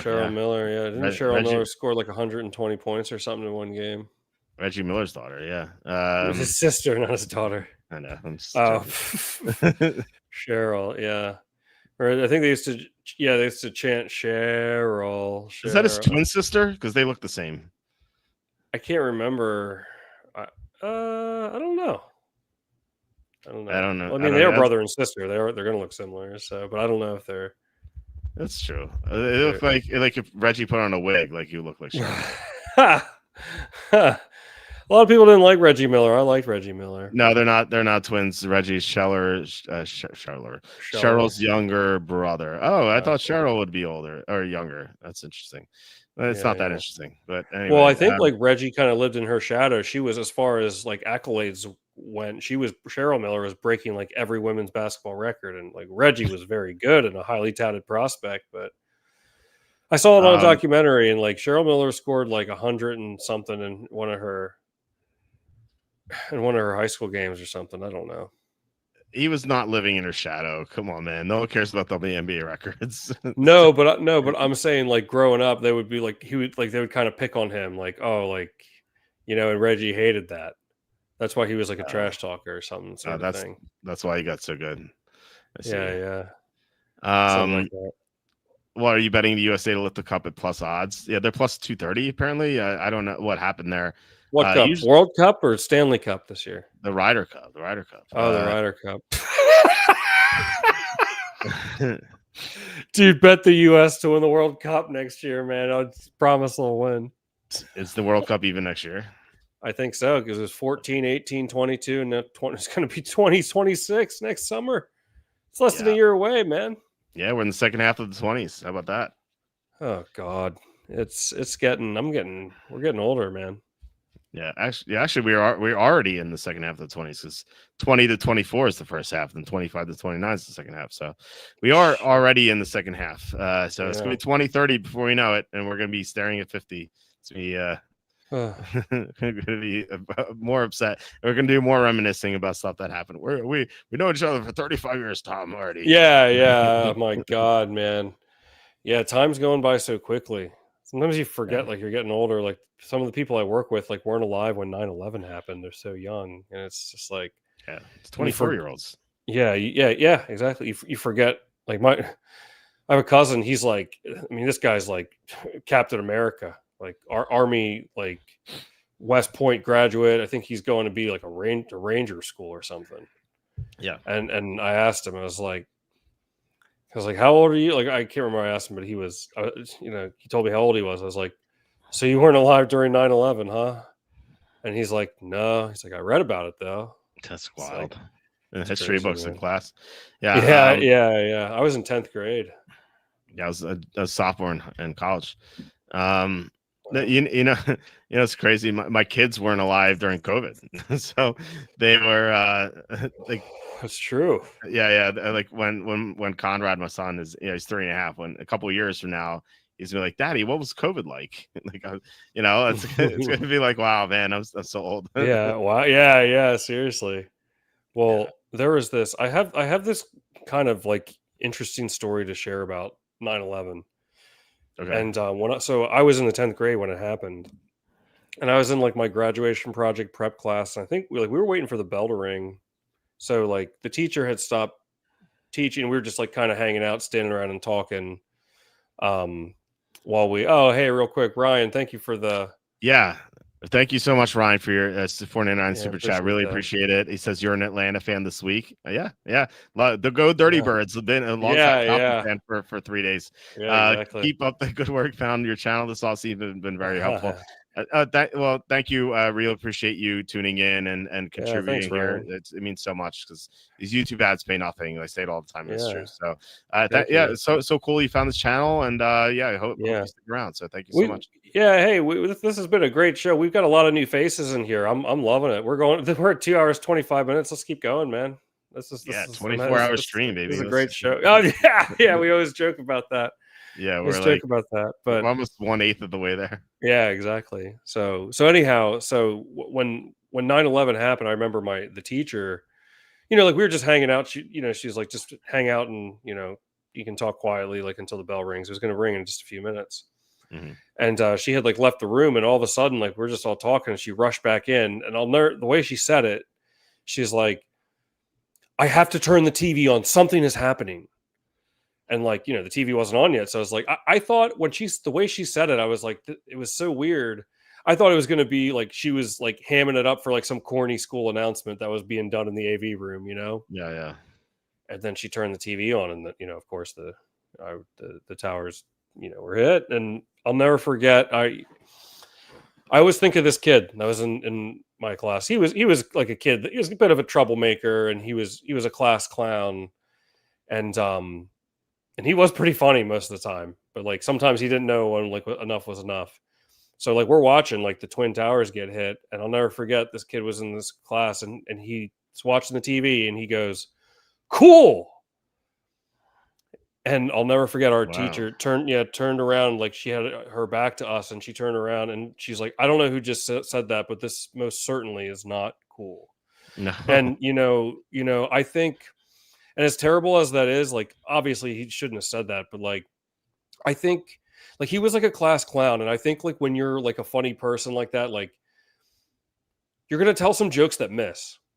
like I think truly, like he didn't realize, like you're like a kid, you're like, oh, like destruction. Like again, I'm not like justifying it all. It was a horrible thing to say, but like I almost like forgive him for that. Like I think he didn't realize the magnitude of the situation, and like he tried to tell a joke and he missed hard. He missed real hard, But I always wonder, because like everyone knows where they were in 9/11.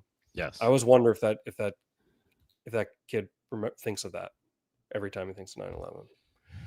Could be, yeah. Yeah, it's I always thought that was like an interesting like anecdote to like because like I don't hold against the kid. Yeah, it was obviously really not okay for him to say that, but I bet he wishes he hadn't. You know what I mean? Like I think he just didn't realize in the magnitude of the situation, as strange as that may sound. So yeah, I Yeah, wonder. you saying him being a class clown kind of reminds me of like a comedian, like taking it a little too far. Although Mhm. I don't know if like comedians can really do that, because I mean their job is to make people laugh, and so this guy Right. wasn't like a comedian, but like maybe he thought it was his quote unquote job to make people laugh in class. So Yeah, yeah, he's just yeah. trying stuff that, like, I don't know. I mean, if that's like was his goal to like entertain people, he just missed, like, yeah. Look, maybe he thinks about it, maybe he doesn't, maybe he just forgot about it, but I don't Yeah, know. yeah.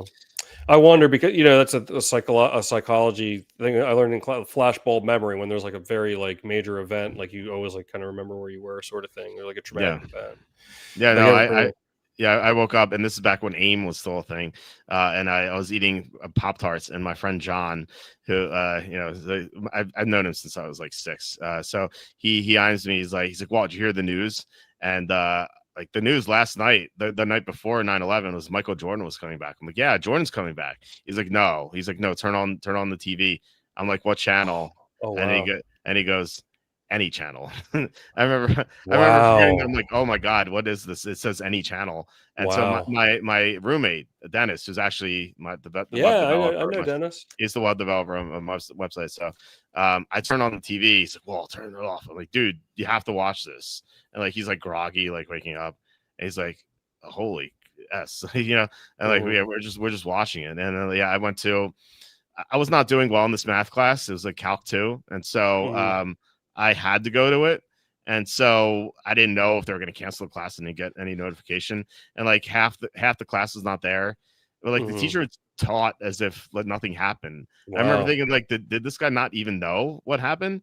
And then in the afternoon, all the classes are canceled. And then swim practice is canceled too. Actually, they didn't tell everyone. Like, actually we gathered at the pool, and the coach was like, we're not swimming today, but you guys can talk amongst yourselves. So Wow. yeah, we just like hung out and just talked about the whole thing. Like people were rightfully angry and stuff.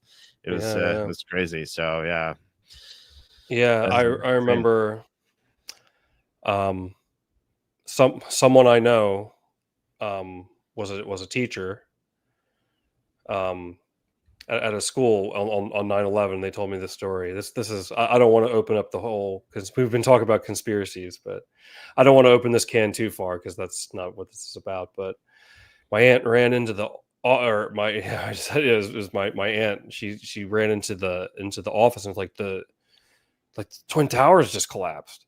And I guess like the fire marshal was there, like doing his like whatever monthly or yearly inspection. I don't know, whatever they do. Mhm. And heard her say that, and he's like, "No, they didn't." She's like, "Yeah, they did." He's like, "That's impossible." Right. He's like, that there's no way that building could do that." And she was like, "I don't know what to tell you. Like, I just watched it happen." She's like, and he kept saying like, the building isn't designed to like do that. Right. So I don't know. I mean, I don't know. Yeah, it's so crazy that was so long ago, man.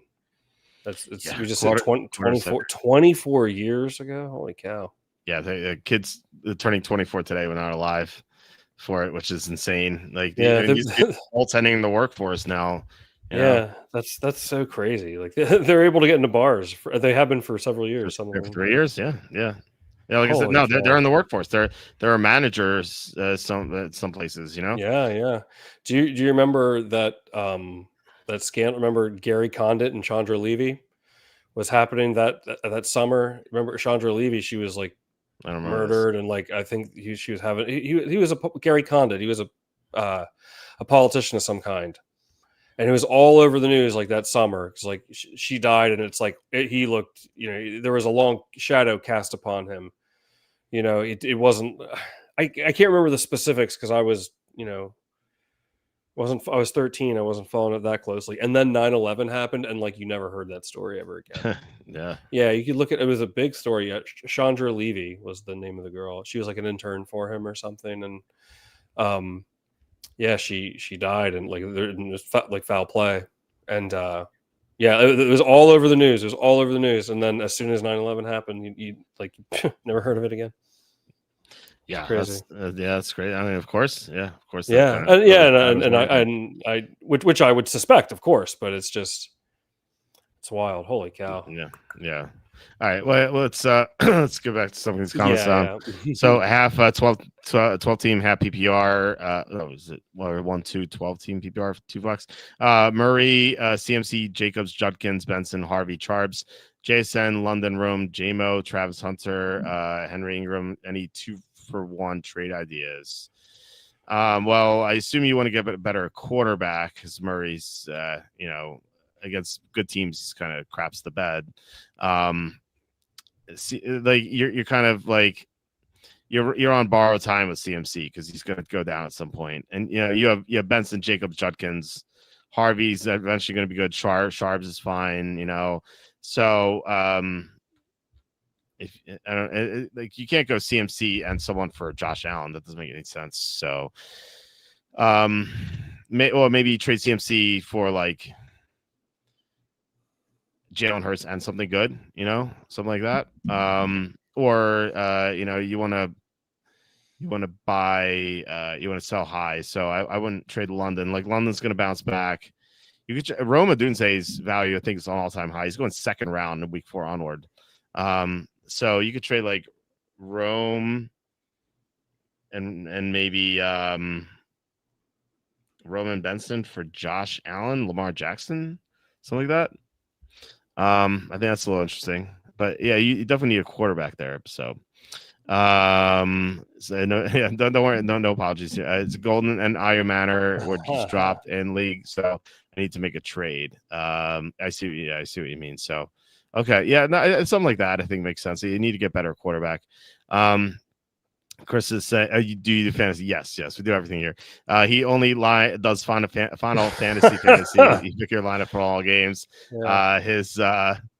He's using Cecil, Shadow, Cloud, Tifa, and this flexes Gal. I love Tifa's my girl. I would put Saban in there. That's correct, you, Chris. I always use Saban in Final Fantasy 6. I want a Chocobo on mine.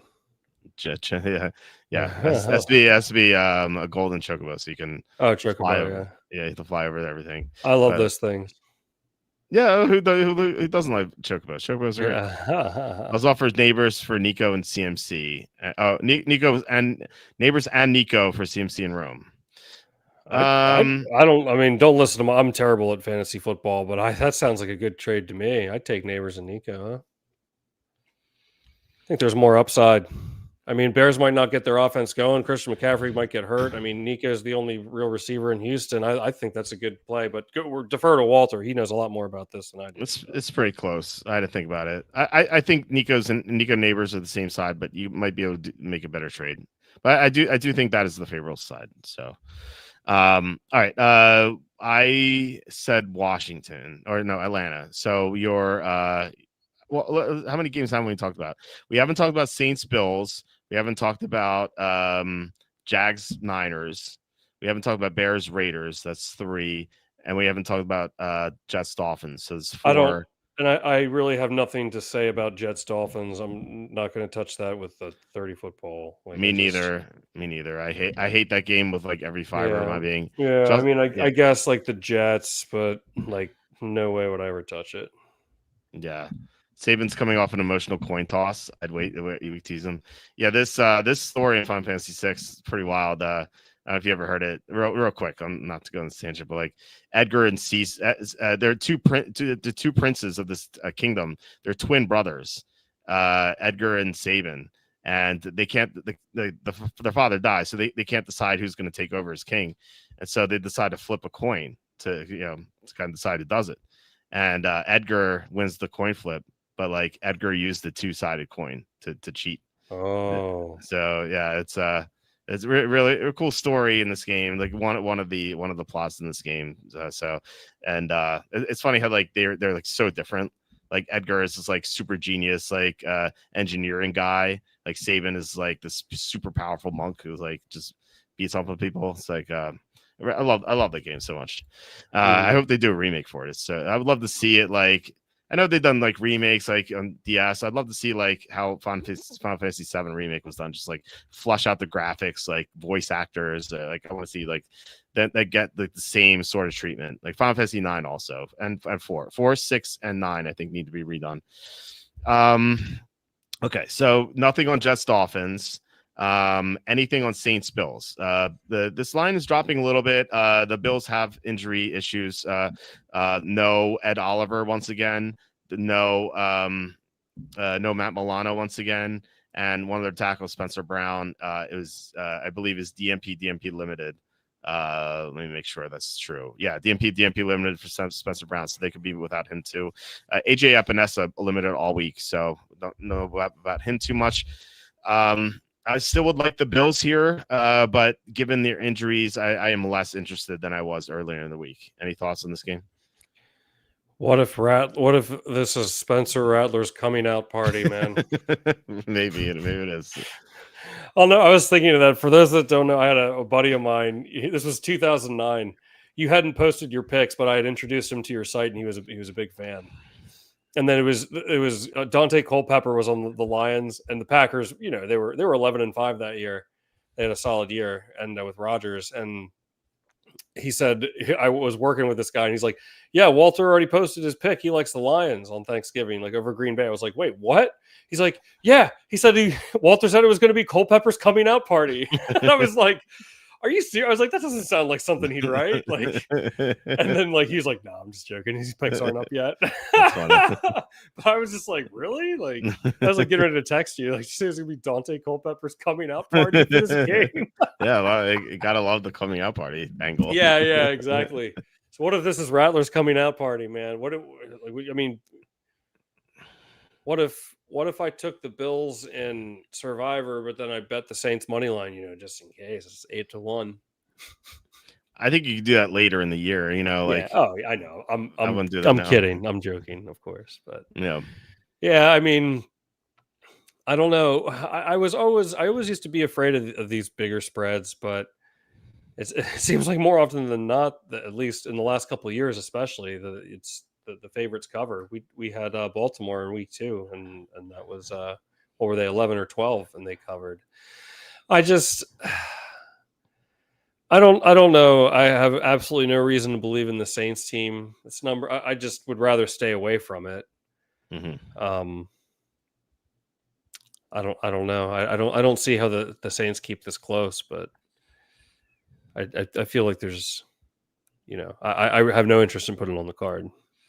Favorites of 14.5 or more are 10-3 against the spread in the first 5 weeks of the season in the past 15 years. So, oh, the Saints are interconference on the road too. Don't forget.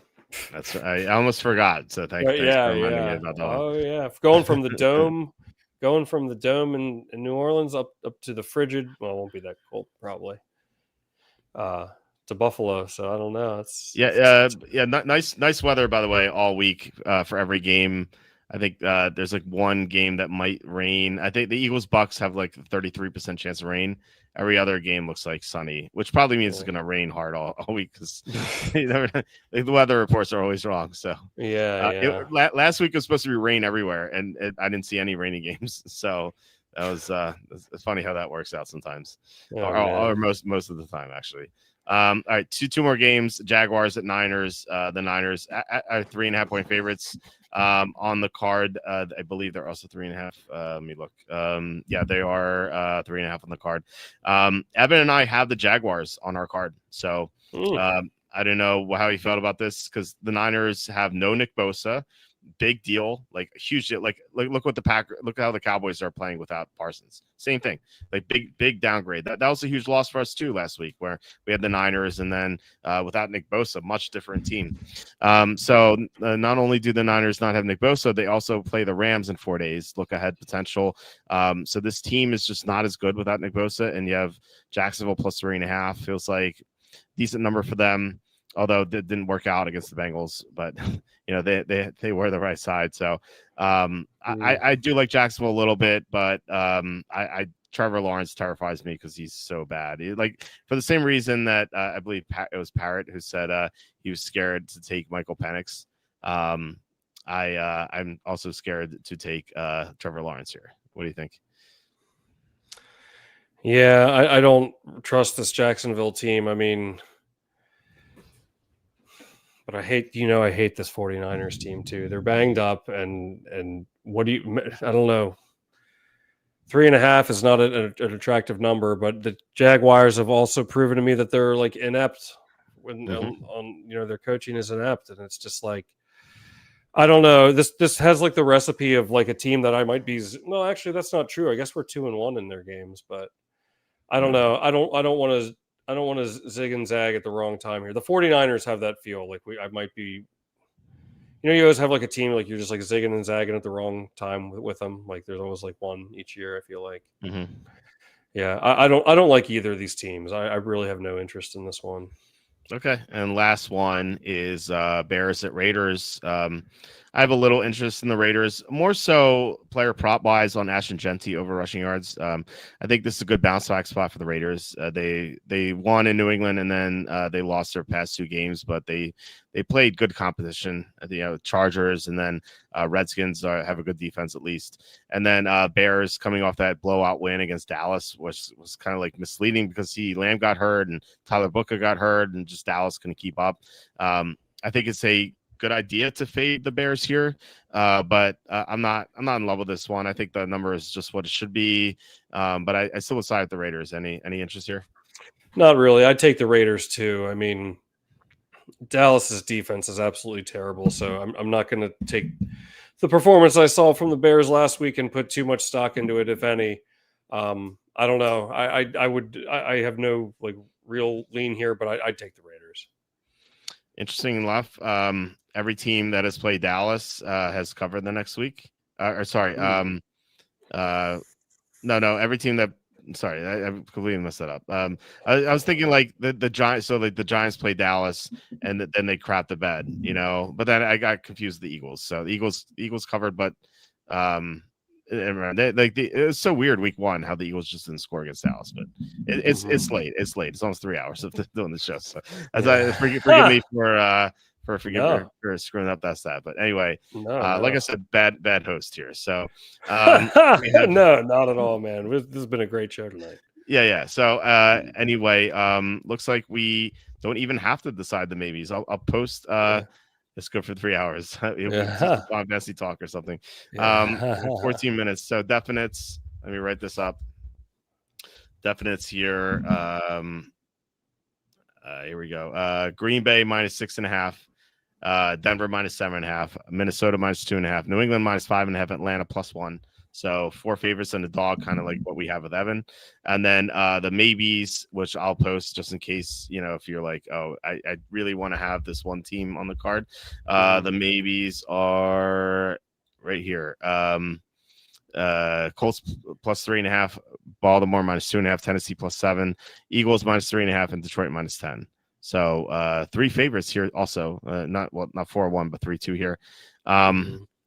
Do any of these stand out to you as like, like I really like this game. I want to consider one of these on the card instead of what do I have?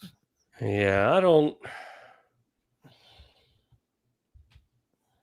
I mean, the only one that I feel like I would consider replacing is probably Minnesota, just because these international games are sometimes it's hard to know. Right. But I think that the trends, especially, and now Rodgers is complaining, like I really do like the Vikings here. But I don't know why. It's just, God, if we take the Titans, it's going to be, either the smartest move or the dumbest move. Either we throw an interception at the 1 or we win the Right. Super Bowl, you know? Right. Titans really sticks out to me this week. I don't know why, but So that's the one you want more so than anything. I don't know. I mean, I could make the argument for the Colts too, but I don't know. I feel like they're maybe due for a letdown. More likely that they're due for a letdown. I think. Then I don't know. I could see Tennessee keeping this close. I don't know why. I mean, they really haven't looked that good. I mean, I know why, because I don't think the Texans are going to score a whole lot of points necessarily. Right. Oh man! But then watch something stupid happen, you know. And what if this is like our first 8-1 game and it's a push? 8-1 game. Oh my god! Oh my god! Yeah, yeah. The 6-1 score with the safety. Yeah, it'd be 8-1 push. Imagine pushing an 8-1 in the NFL. That'd be horrible. Yeah, that might be worse than if you bet. What did the U.S. Dream Team, they beat Angola or something by was it 72? Imagine you had them plus 68. No way this loses. Right. I don't know where you would get that number, but you know. I don't even know what the line would be on the game. Yeah. I wonder if they had a line. Yeah, I mean, I'm sure there was somewhere, but you probably could only do that mostly in Vegas, not like nowadays where it's all in your hand, you know. Geez, I remember even when I first met you, 2006 is when I really first started betting online. Remember Bovada used to be called Bodog? Yes. Yeah, I know you use Bodog. Yeah, I did. Not anymore. Yeah, same. But yeah, Bodog, and then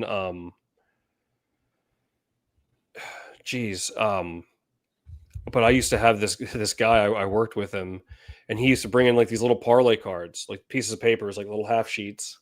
So I started putting in parlays there. But then he would call me, I would call him, or he would call me on Sunday mornings, and I'd be there with a pen and paper, and he'd read me all the lines. You could still bet on Bodog, but you had to be at a computer. Right. You know, so it's he would write. It's just so weird to think about. And then I'd be like, okay, give me a few minutes. I'll give me a little bit. I'll call you back and put my plays in. Mm-hmm. So it's just I was telling a buddy of mine that he was like, that's actually really cool. Because he's 10 years younger than me. So he's only done it on the computer, you know, mostly or phone. So it's kind of old school. I mean, that was 2006, 2007. It's almost 20 years ago. Yeah. So, man, yeah, I remember that 2007 season, the 07-08 season. That was probably the college football too. That was the best year of football, I'd say, in my lifetime. That was the year, for reference and everyone watching, that was the year that the Giants beat the undefeated Patriots in the Super Bowl. Yeah. I can't find a spread on that U.S. Angola game. It's just not showing up. So imagine you had plus 60 and they lose by. I can't remember. At first, I thought it was 82, but I think it might have been I mean, it was something outrageous, but it might have been 66 or something. Yeah, 116 to 48. So margin is 68.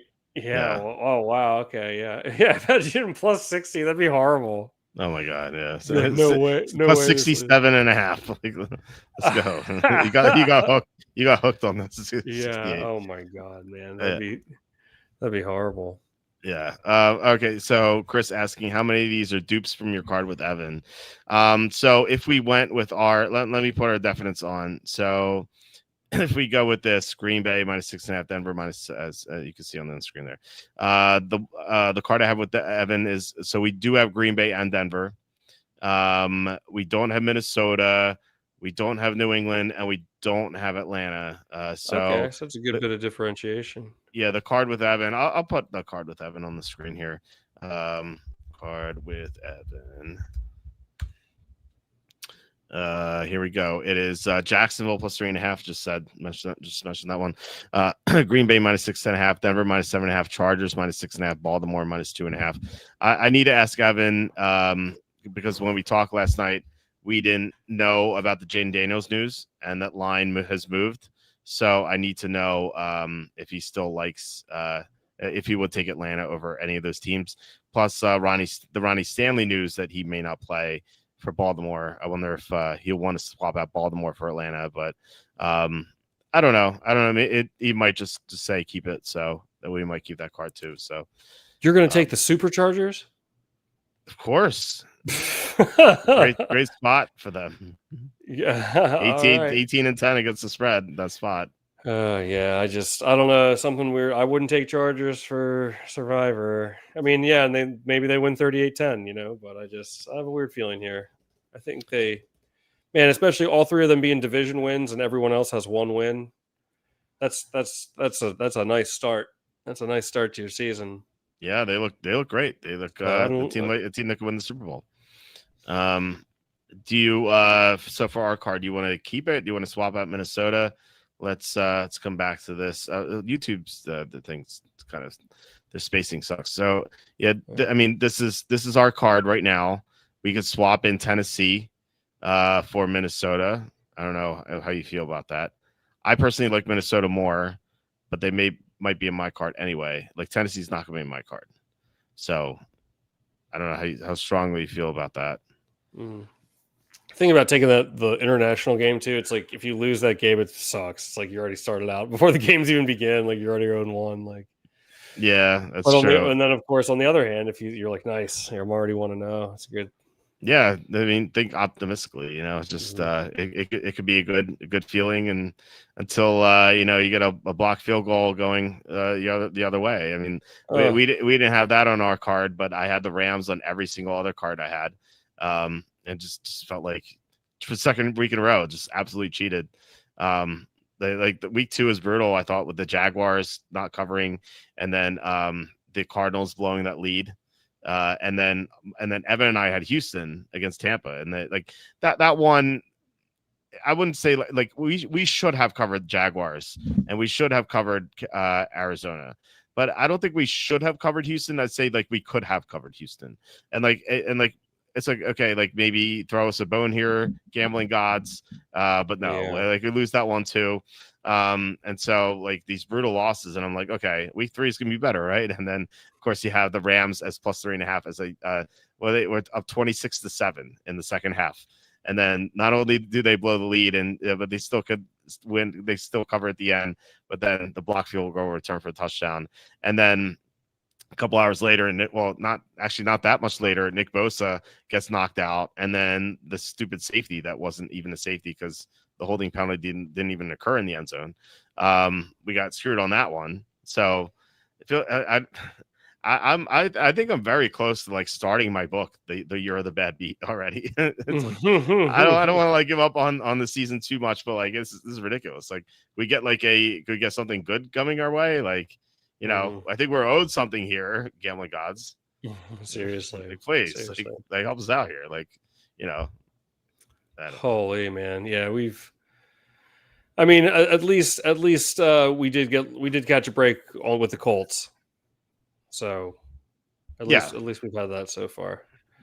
That's true. I mean, that was the only card I had that on. I didn't have that on any of my other cards, unfortunately. That was a nice break for us, but only us. Like my other cards have suffered through these bad beats and like no other like fortunate wins. So, well, I guess that's proof that I'm the sharpest, huh? Yeah. Certainly not. In fact, I'm the farthest from that of all the guests on the show. That's a certainty. I'm the least sharp of everyone on the show. Don't smell yourself short. Yeah, thanks. But no, those guys know their analytics and everything way better than I do. I play more on feel, and spots. At least I try to. So. I mean, look. I mean, if I didn't like any of the guests on the show, I will not have them on. I mean, Andy's been handicapping games forever. Evan's a genius at this, and then I respect your handicapping too. Thanks. It's certainly not as involved as the other two. They do a fantastic job. Or like when you had Jacob on. I mean, Jacob he knows so much. Like I'm not. I just like to talk, and I try to just find the angles. try to find the angles. But I miss having Jacob on the show. It was just so fun. And if you're still around, we would do this. We do the threesome tonight because that's what we. Oh that's yeah. yeah. Yeah, this is the After Dark show. Yeah, it is. It's 2 a.m. And yeah. nothing good happens at 2 a.m. But fun stuff happens. But Oh, yeah. no, we would big league Jacob. Yeah, he's no, he's it's funny. Did I mention this to you? I was talking about a trade or something on one of my videos, and I was like, let me pull up this news story, and I googled it, and like I clicked on the first article, and Jacob wrote it. Like that happened. Yeah, that happened to me once too. Okay, that's funny. Yeah, Jacob's great. Yeah, no, yeah, I'm happy he's having this success. Unfortunately, he can't come on the show anymore because of his job at USA Today. But the first time I ever had Jacob on as a co-host, I mean, I didn't know what to expect. Like I knew he knew his stuff, but like I just didn't know. And then I had him. We were talking about some game, and I was like, "Yeah, Jacob, what do you think about this game?" I didn't give my analysis yet. And then he rattled off like all these things. Like by the time he was done talking, I'm like, crap, man. He said everything I wanted to say. I have nothing to say. yeah, that's right. Yeah, man. He's really knowledgeable, sharp guy. So yeah, man. Well, yeah. Well, I've been coming on the show for like 2 years now. Yeah. I mean, you were like the pinch hitter sometimes when Jacob like, couldn't come on or something. Yeah, I pinch hit in 2022, but then like late 2023, I started coming on the show like pretty regularly. Yeah, because we had all last summer off season 2024, and then we had this past summer. So yeah, about 2 years, like 2 years in November. Yeah, I want to say, but holy cow, man! Yeah, I used to be a pinch hitter. It's funny how much the show has changed. Like before, like I remember when I first like came on, I was so nervous. Really? Yeah, and I was like, I was so rigid, and I was just like trying to give my opinion, and I think I did not do like very well. Now it's just like. Now this is just like mandatory fun. Like we go into like whatever topics we need to, like especially during the summer, or once the football talk is over. But now that the season started, we've had a pretty good balance of it, I think. Yeah, I think so too. It's always fun to do this. And like in the end, you're just talking about sports. Like the only difference is people are listening, but like they get to comment here too. Yes, 3 hours. 3 hours. Yeah, we just got it. There we go. Wow, we're 12.5% there. We always said that we could do a 24-hour stream. 1/8 of the way there. Yeah. The problem with going for 4 is that I need to post my college picks, and they're not going to be posted if we go for 4. Yeah, and there's 3 international college games. So you got to post them soon before the West Coast can't get them in time. Is that even true? Is that true? No. Okay. All right. I didn't know. Well, I mean, if there is, I don't know about it. No, there's no international college games, not to my knowledge. All right. Well, okay, that's resolved at least. So, all right. Yeah. Well, I for now, I think we should stick with our card here. I think so too. If you sleep on it and you wake up, you're like, man, I really want Tennessee in. Just shoot me a text and then I'll change it. But right now, that is where we're gonna go with. Okay. Yeah, that sounds good. That works for me. Maybe I'll just go Denver for Survivor. Okay. I don't know how many more chances I'll have with them. I mean, Patriots too, maybe, but I don't know. Should I just take the Bills? No, there's so many chances to use them. There's no reason to. Like, wait till they're healthier anyway. Yeah, true. Yeah. All right, guys. That's it for tonight's show with 3 hours. It's always fun to do this. So thank you so much, guys, for watching. They did play K-State, Iowa State at Dublin. That's true. I did do some Dublin games. So that's right. I forgot about that. And then we took one of those teams, or we faded one of those teams after that. Or no, we took Iowa State after that, and they lost. Or maybe I can't remember. It's late. So anyway, guys, thank you so much for watching and commenting. Really appreciate it. Thank you especially to Dro for show for $4.99 super chat. Parrot $1.99 super chat, which means you have to take the Giants here. Nino Pena $1.99 super chat. Can't Make an Eagle $5 super chat, and Ryan Rodell for a $4.49 super chat. Thank you so much, guys. Yeah, this means a lot. I think this is like the most number of super chats that we've gotten outside of the Charlie draft special that we do every year. Yeah, like it just means so much, guys, that you guys tune in and contribute like this and comment and then just and help us out. So yeah, YouTube, I don't joke about this. YouTube ads, they don't pay anything, so this really helps out a lot. So thank you so much. All these people are long gone since they're all asleep. They're like, wow, they're still on. So that's definitely true. We have 10 people on YouTube still watching. So and we have one person on Twitch still watching. So I don't know about X. Is kind of hard to determine, but we had 356 people watching on X at some point. But I'm sure most of the people have gone to sleep too. So all right, guys, we're going to be back on Tuesday. Kenny I think he's going to be back. He actually apologized yesterday. He's like, sorry, man, I can't believe I missed the show due to food poisoning. I'm like, dude, why are you apologizing? It's not like you did that on purpose. So yeah, Kenny, I assume was going to be back on Tuesday, and then regular schedule. Haven't heard anything otherwise from people. So full schedule next week. Yeah, good luck with all your bets on Saturday and Sunday. Hopefully you win all of them and don't suffer any bad beats. Let's just hope for the best. So yeah, like when NHL playoff games the third overtime. Yeah, exactly. Yeah. So, all right, guys, I hope you guys have a great night. Oh, and Tom, do you want to plug anything heading out? I guess just my Twitter, I post on there and stuff. It's just at Quacky T. I haven't streamed in a while. I've been very busy. Okay. But no, I've been having a great time on the show since the season started, especially tonight was great. We always have a great crowd, but yeah, good to see some new faces. We love when you guys participate and interact with us. We have a great time doing it, and you help make it great. So yeah, it's so much fun doing the show. Yeah, I can't say enough. All right, guys, I hope you have a great night. I'll post my college picks very soon. But yeah, once again, good luck with everything, and I'll talk to you on Tuesday.